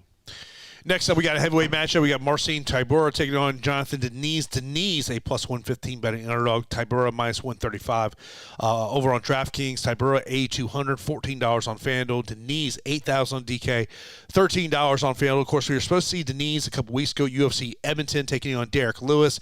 That fight was canceled on fight day due to the medical issues of Derek Lewis. For Marcin Tybura is coming off a first-round submission loss against Spivak. For Diniz, coming off that decision win there against Carl Williams. You look at Tybura, 3-2 in his last 5 fights, but really you look at it, he has beaten guys that you would expect him to beat, that being Romanov, Ivanov, and Tuivasa. His losses against guys you would expect him to lose, Aspinall and Spivak, 12-8 in the UFC. 7 of his 12 wins in the UFC have come via decision. For Jonathan Diniz, 2-0 in the UFC. 7 of his 8 pro wins have come by TKO or KO here. And, I think this is kind of a similar talking point that we had a couple weeks ago when we were talking about him at UFC Edmonton, is this is a big step up in competition for him from who he's been facing. Yeah, it is a big step up in competition. I mean, you got Jhonata Diniz, very good kickboxer, got a very good left hook, patient, cerebral in the striking department. It's MMA though, man. And it's really hard for high-level strikers to cross over. Not everybody's Alex Pereira. I know that everybody's hoping that it's smooth transitions into the MMA game. It's not easy. It's definitely not easy, especially when your opponents have takedown upside. Not many fighters within the heavyweight division have true grappling and takedown upside, and you can kind of find some brawlers and some strikers to be matched up with, and that's why I do think that Jhonata Diniz, you could make an argument for him beating, Derek Lewis, because if anything, it's a striker's delight, and that's what he wants. But in a matchup against Marcin Tybura, you're talking about a guy who, I mean, he's got 34 professional fights in MMA. This is a guy who's a Brazilian Jiu-Jitsu black belt. This is a guy who takes people down. This is a guy who is a true UFC veteran, and he's a big guy. Not only that, he's not a terrible striker. He's really not a terrible striker. I mean, we saw Marcin Tybura go out there, previously. And granted, it's some time ago against Stefan Struve, take him down 5 times. We saw him take down Sergey Spivak back in 2020 2 times. I mean, like, we've seen him go up against these big, crazy, scary guys. Greg Hardy took him down 1 time. I mean, so it's just like, for me, Jhonata Diniz seems like the new hotness that everybody's like obsessed with. I could be completely wrong on this. I just think that he's a little green. I think he's a little too green. I saw green tendencies against Austin Lane when he was mounted and had no answer. He had no true answer of getting off of his back or getting out of the terrible position, other than the round ended, and then second round he capitalized against a fatigued Austin Lane. Carl Williams decides that he's just going to stand and strike, not really attempt takedowns all that much. Jhonata defended 2 of them in the first round, and then just kind of picked them apart for the first 2 rounds. And then when Carl Williams took Jhonata Diniz down, it was easy. And then he had 2.5 minutes of control time. So it's just too many things for me to pick him here. I think that Marcin Tybura wins a very calculated, cerebral decision. Truthfully, I think that the submission prop for Tybura is interesting, of course, because he's a Brazilian Jiu-Jitsu black belt going up against a striking specialist. But to me, this fight could just be a stinker. I understand the price point, and I will target it because of the price point in some of my lineups. But if you look at, okay, they go the distance. We have seen Marcin Tybura score 59, 64 in a decision. We've also seen Jhonata Diniz on the flip side do this sprawl and brawl against Carl Williams, who scored 54. So I'm just kind of hoping it's a low-volume, sloppy heavyweight fight where Tybura edges him out. Yeah, I mean, my thoughts in rostering Diniz is more of that he does catch Tybura. I mean, one of my kind of concerns is that Tybura, lays up on him against the fence, and just kind of like you just pointed out, it just ultimately does not bring a big scorecard, fantasy score upside. You love the price point, and more weeks than not, we're trying to get this price point to save some salary there. You look at the decision prop, though. Nice little decision props out there. Tybura plus 350, Diniz plus 800 if you're looking to play the decision prop in there. Next up, we've got Gall taking on Ramiz Brahimaj. Brahimaj is a plus 120 betting underdog, minus 140 for Gall. Gall, $8,300 DK, $14 on FanDuel. Brahimaj is $7,900 DK.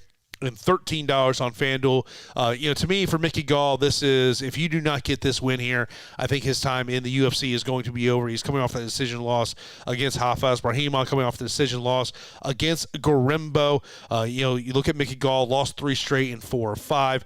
6 of his 7 wins have come via submission. 4 of his 6 losses have come by decision. This is actually the first time that Gall is going to fight 2 times in the same calendar year since 2021. Brahimaj 2-3 in the UFC. Both of his UFC wins have come via submission. 2 of his 3 UFC losses have come via decision. And this is a hometown fight. You may not realize this. This is actually a hometown fight for Brahimaj. He's actually originally from the Bronx. Oh. Yeah, well, it makes sense. And it makes even more sense as to why he's on the card and as he, why he's in this matchup against Gall. I do think that Brahimaj is somewhat of a disappointment, if I'm being honest. I mean, like, his tape was a very talented jiu-jitsu competitor and dominant top pressure wrestler. And you didn't see that against Max Griffin. Max Griffin's a very, very tough debut. But we saw Ramiz not even attempt a takedown, according to UFC stats. Then got a quick victory over Sasha Palatnikov. 2 takedowns, quick rear naked choke. But Sasha is not a good grappler at all. He's just not. He's not good in that realm at all. And then I'm like, okay, well, you see him go up against a fellow wrestler in Court McGhee, who's got the upper hand. And Court McGhee ragdolls him. 5 of 11 takedowns, 10.5, almost 11 minutes of control time. Ramiz only had 1 takedown. Kind of just was... He wasn't in the driver's seat, man. And certain fighters are like that, where they're just reacting and they're not dictating the pace, and they're not the ones, putting their opponent in bad positions. They're just kind of countering or reacting and defending, and too busy defending to not, utilize their own offense. And in a softball matchup against Michael Gilmore, he threw no strikes. Is that real? No, he threw 4 total strikes, landed 0 of 1 significant strikes, and had 3 submission attempts, and ultimately submitted Michael Gilmore inside the first round in 2 minutes. That's a softball matchup, man. That's not even a UFC level matchup. And then against Themba Gorimbo, you saw Themba Gorimbo go out there with 5 takedowns, 5 of 6 in the takedown department, 10 minutes of control time. So it's just Ramiz just does not look good. He does not look present. He does not seem to be the guy that everybody's saying he is. So, some hype is what's always led to the promise of Ramiz from the betting market and everything. And now you have him priced as an underdog, which I think is a tempting spot for people to hop back on the train of Ramiz, because he's going up there against Mickey Gall, who on paper is 7-6, but this is a guy who's learned on the job. This is a guy that inside the UFC, yes, he's had some easy-ass fights. Mike Jackson, CM Punk, Sage Northcutt, Randy Brown, George Sullivan. Then it starts getting hard. Diego Sanchez, Salim Touari, Mike Perry, Jordan Williams, Alex Morona, Mike Malott, and Bassil Hafez. I think that we have seen some evolution to Mickey Gall's game, more so lately than ever before. The time at Killcliff FC has really, really helped him and been beneficial. He just had a war against Bassil Hafez, which could be a poor look for Bassil Hafez, which I do think it is, especially after his crazy debut against JDM. But I also think it goes to show the development of Mickey Gall's striking, and also just Mickey Gall was rocking the shit out of Bassil Hafez, which is crazy.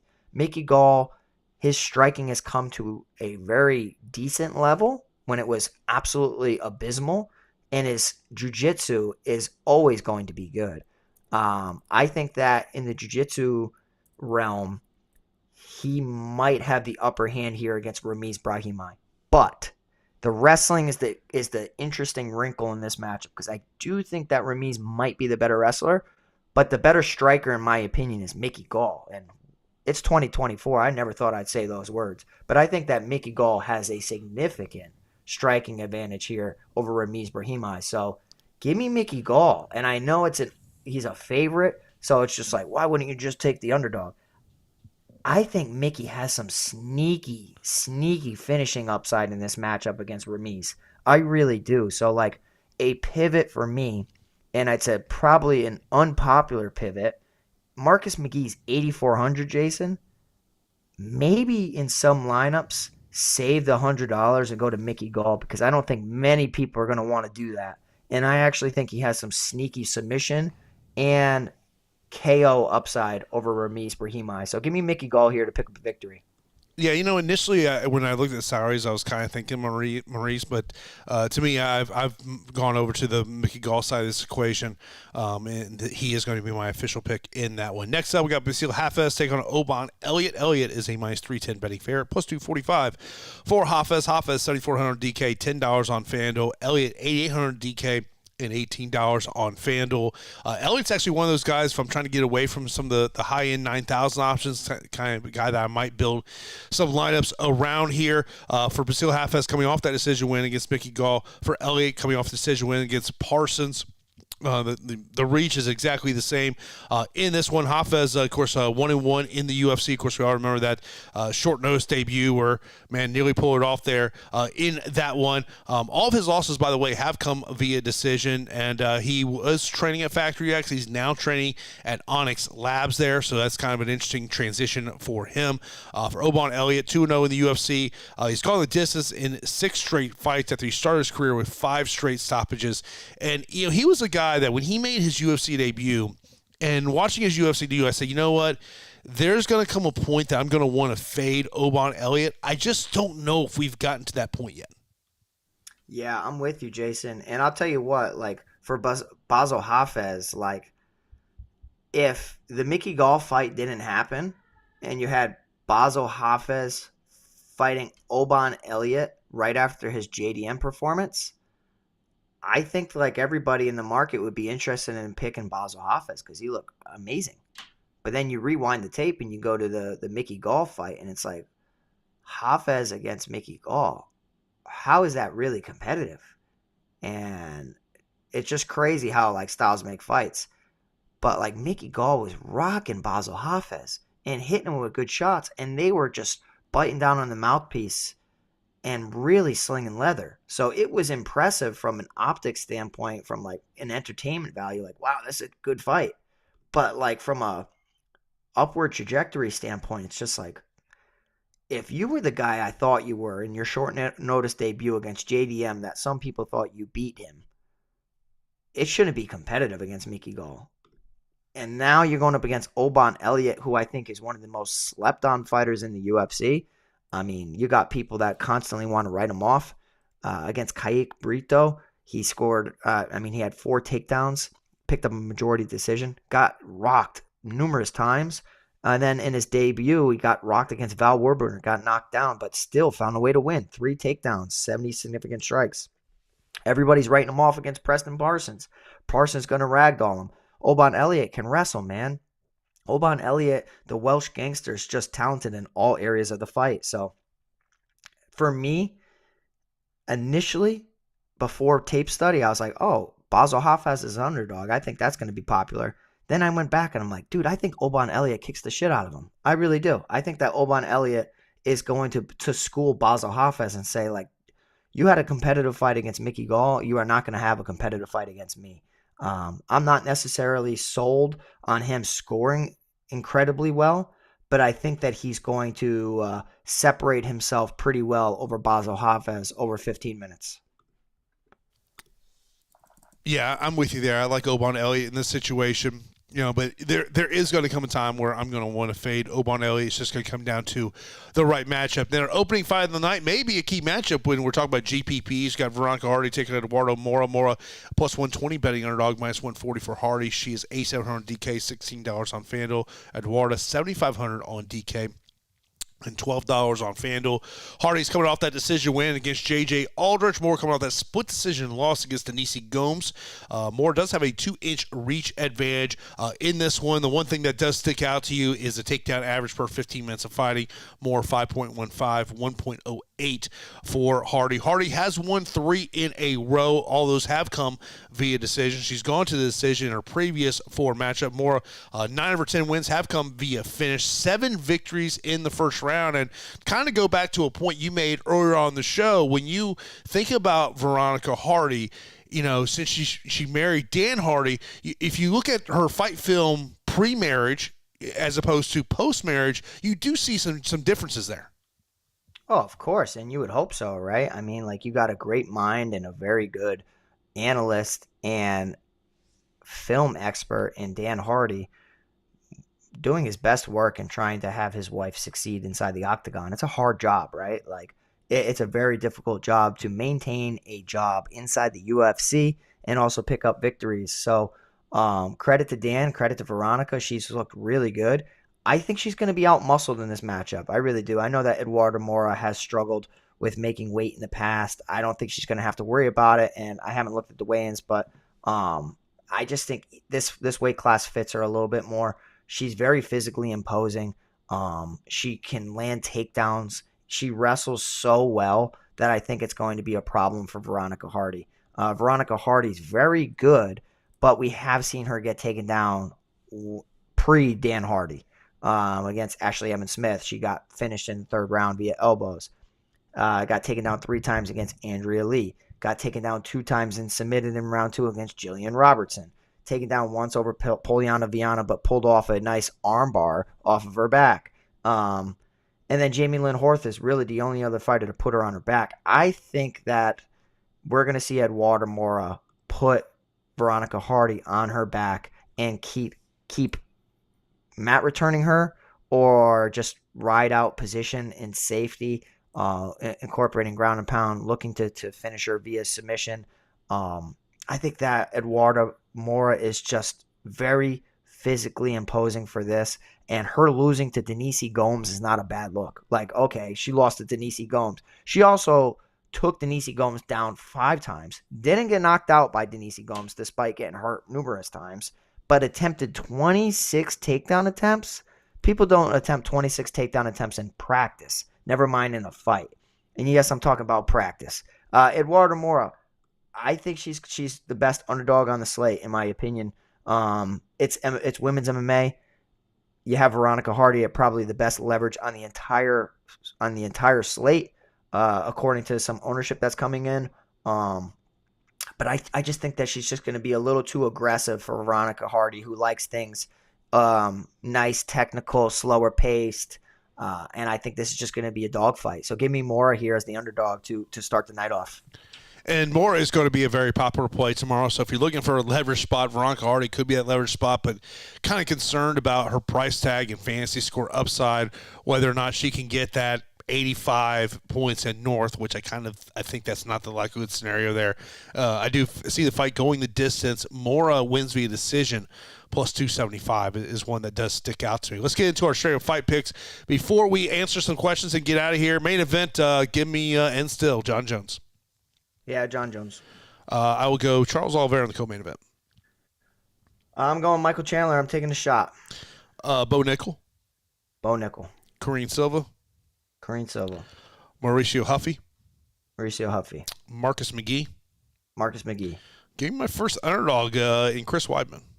Chris Weidman. Underdog number 2, Jim Miller. Jim Miller. Then I'll go David Onama.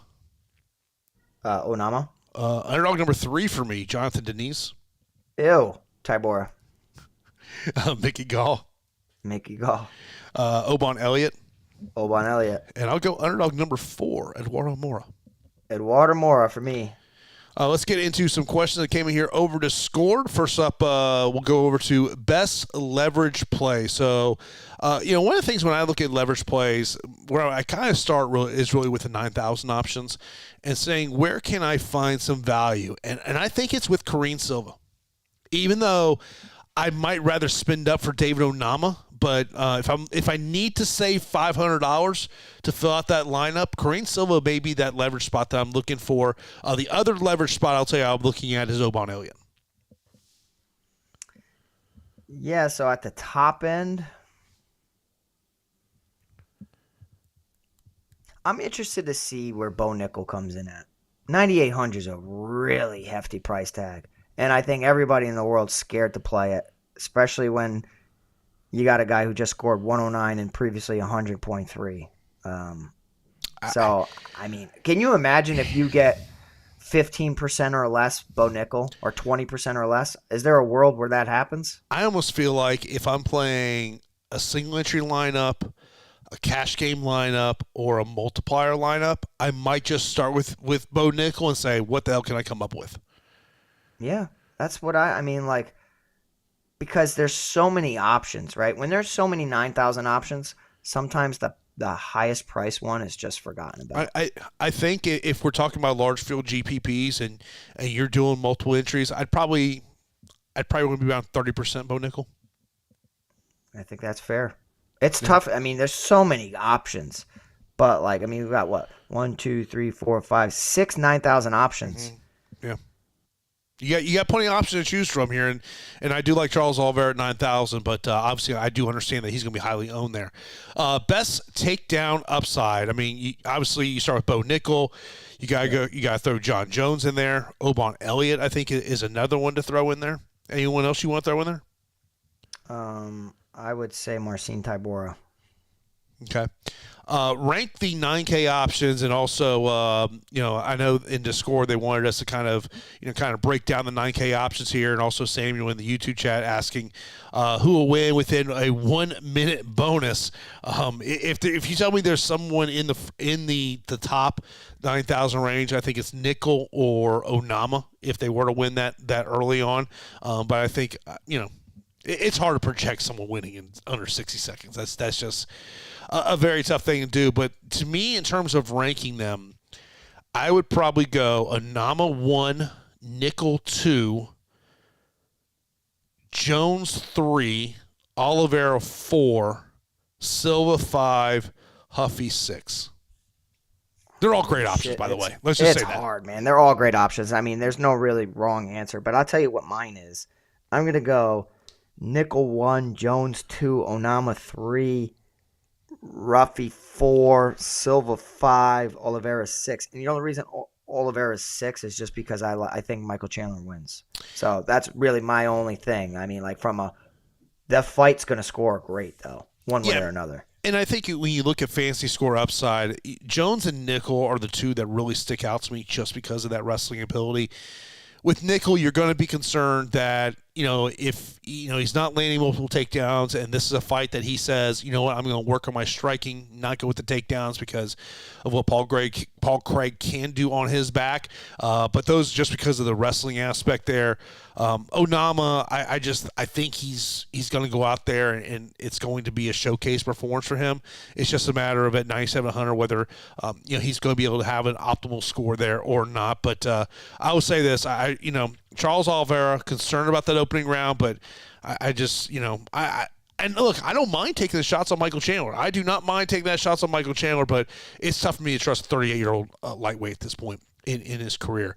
Value plays underneath 8K and a core 3 on DraftKings. So value plays underneath 8K. I think you got to look at Chris Weidman, Jim Miller, Eduardo Mora, Michael Chandler. Those would be the ones that stick out to me. Yeah, I mean, it's the Mora, Miller, Chandler, Weidman. Same ones you just said, but kind of in that order.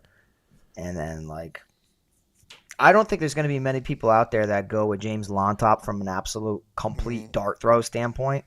But from the moments of Mauricio Huffy versus let's say it goes 15 minutes, the big moments will belong to Mauricio Huffy. And I do think that the minutes could belong to James Llontop, who is a good striker and just had a war against Slava Claus. So, that could be the absolute ugly punt of the week, where if it goes 15 minutes, they score decently well in a loss.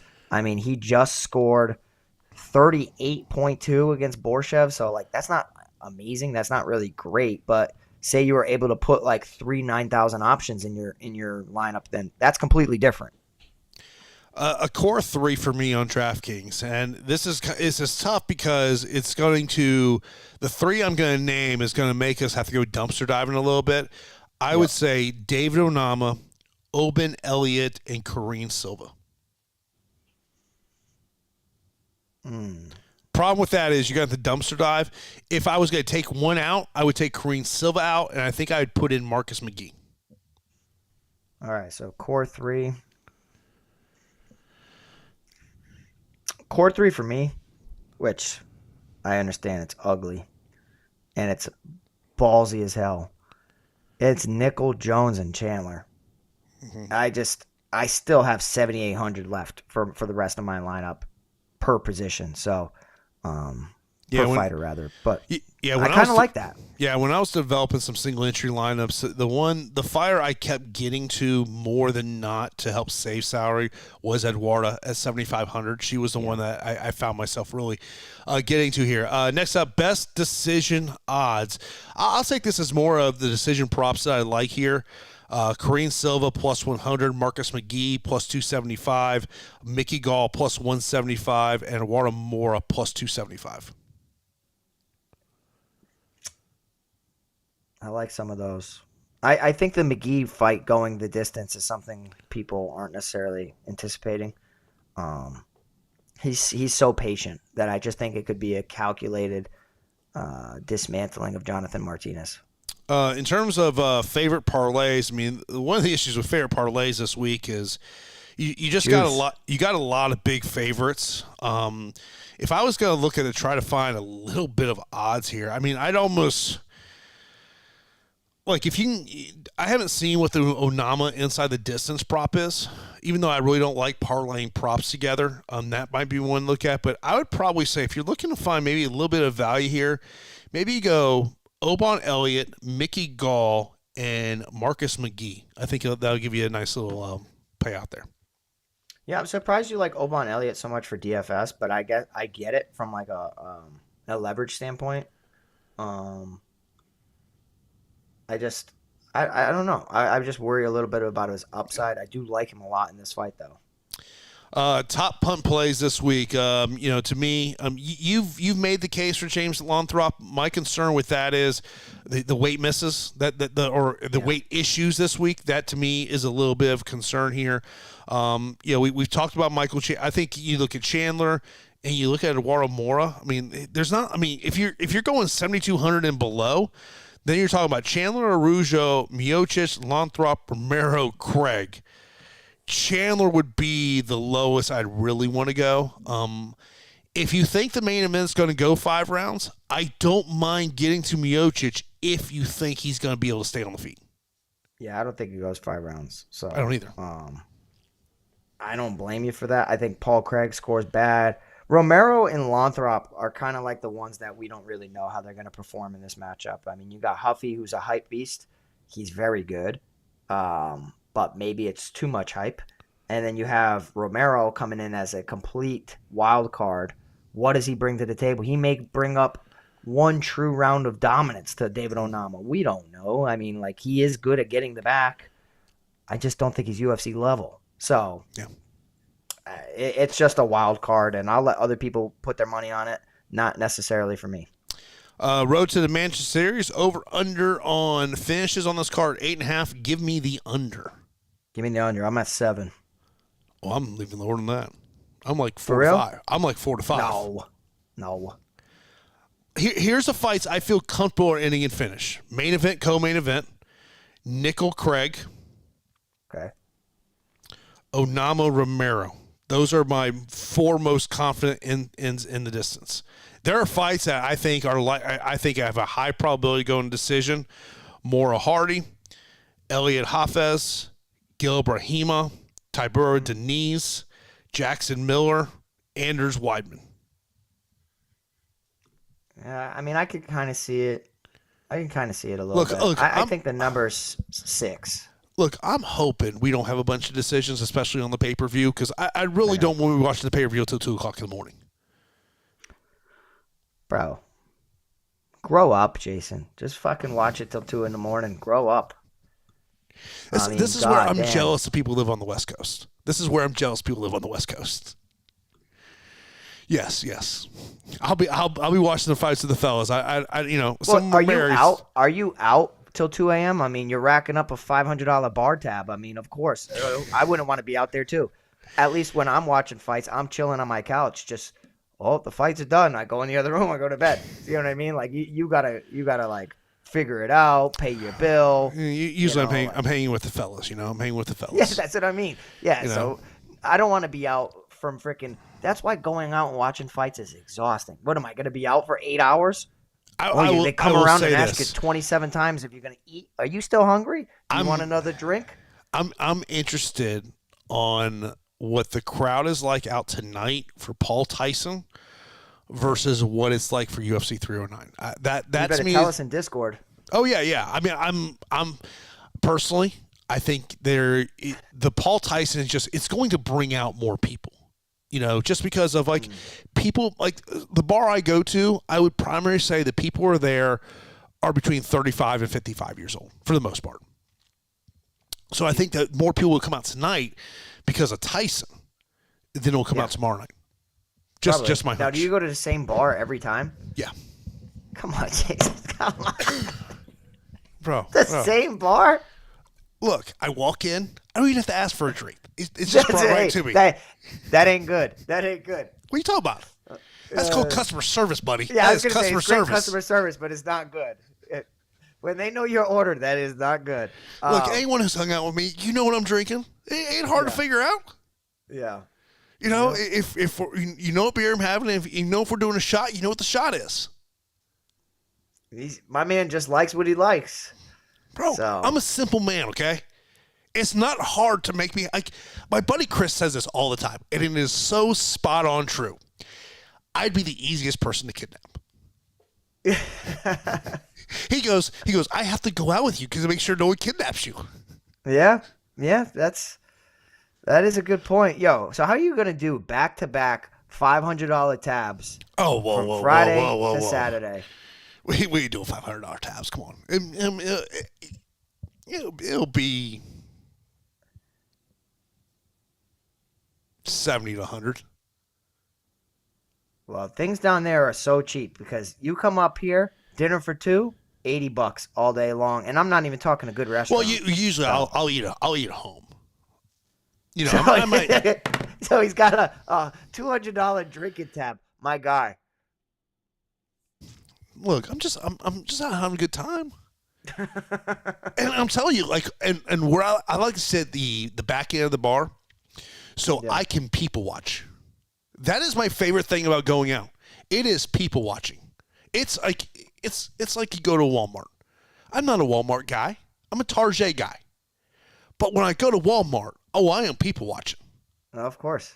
Of course. Yeah, I mean, at the casino up here, you already know, man. God! I see everything. Oh, casino's like going to Walmart. Oh God! The casino's like going to Vegas. There's craziness every single day. Every single night. God! Yeah. It's and I'll tell you here. We've got the Hard Rock Casino. I don't care whether you go in there at 1 o'clock in the afternoon or 1 a.m. It is jam-packed. I mean, it's nuts. Like, I've gone in there like 10, 11 o'clock at night.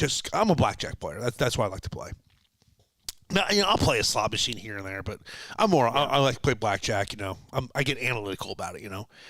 You can't get on a blackjack table. That's crazy. Yeah. I'll tell you what, man. Gamblers don't they'll find a way. They'll be there. And no doubt. When I'm working at night, like you're hoping for a slow night.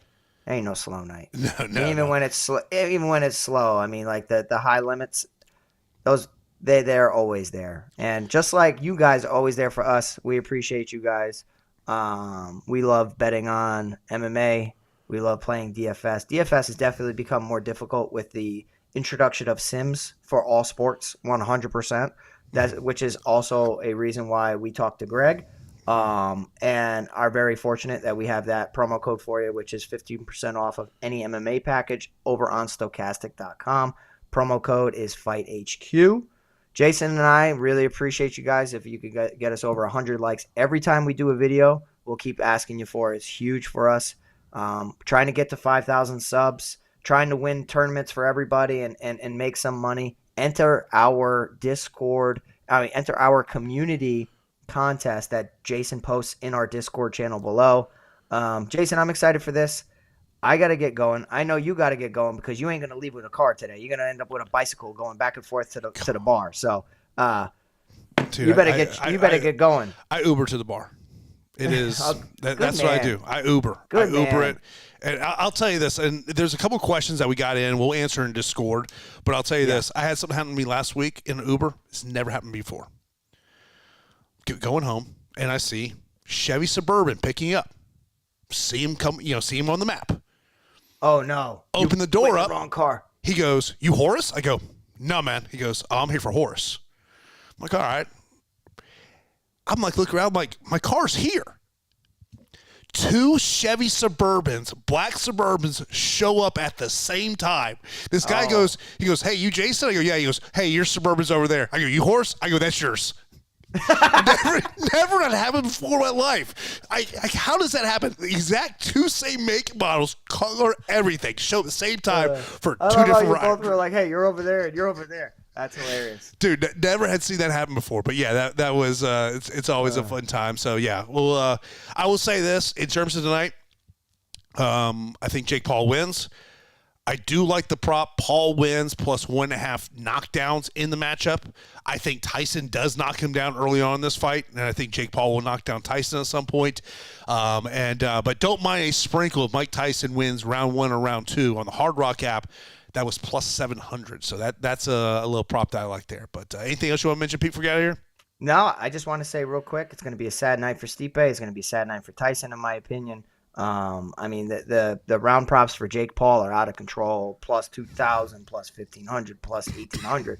I'm pretty sure I played every single one. So I think that I would love nothing more than for Mike Tyson to knock out Jake Paul. And I would love nothing more than for Stipe Miocic to knock out Jon Jones. But I'm a realist. I don't see either one of those happening. I see Jon Jones finishing Stipe, and I see Jake Paul finishing Mike Tyson, unfortunately. Yeah, that's I'm with you on there. So do appreciate everyone tuning in this episode of the podcast. Of course, you can check it out on YouTube, Apple Podcasts, Spotify.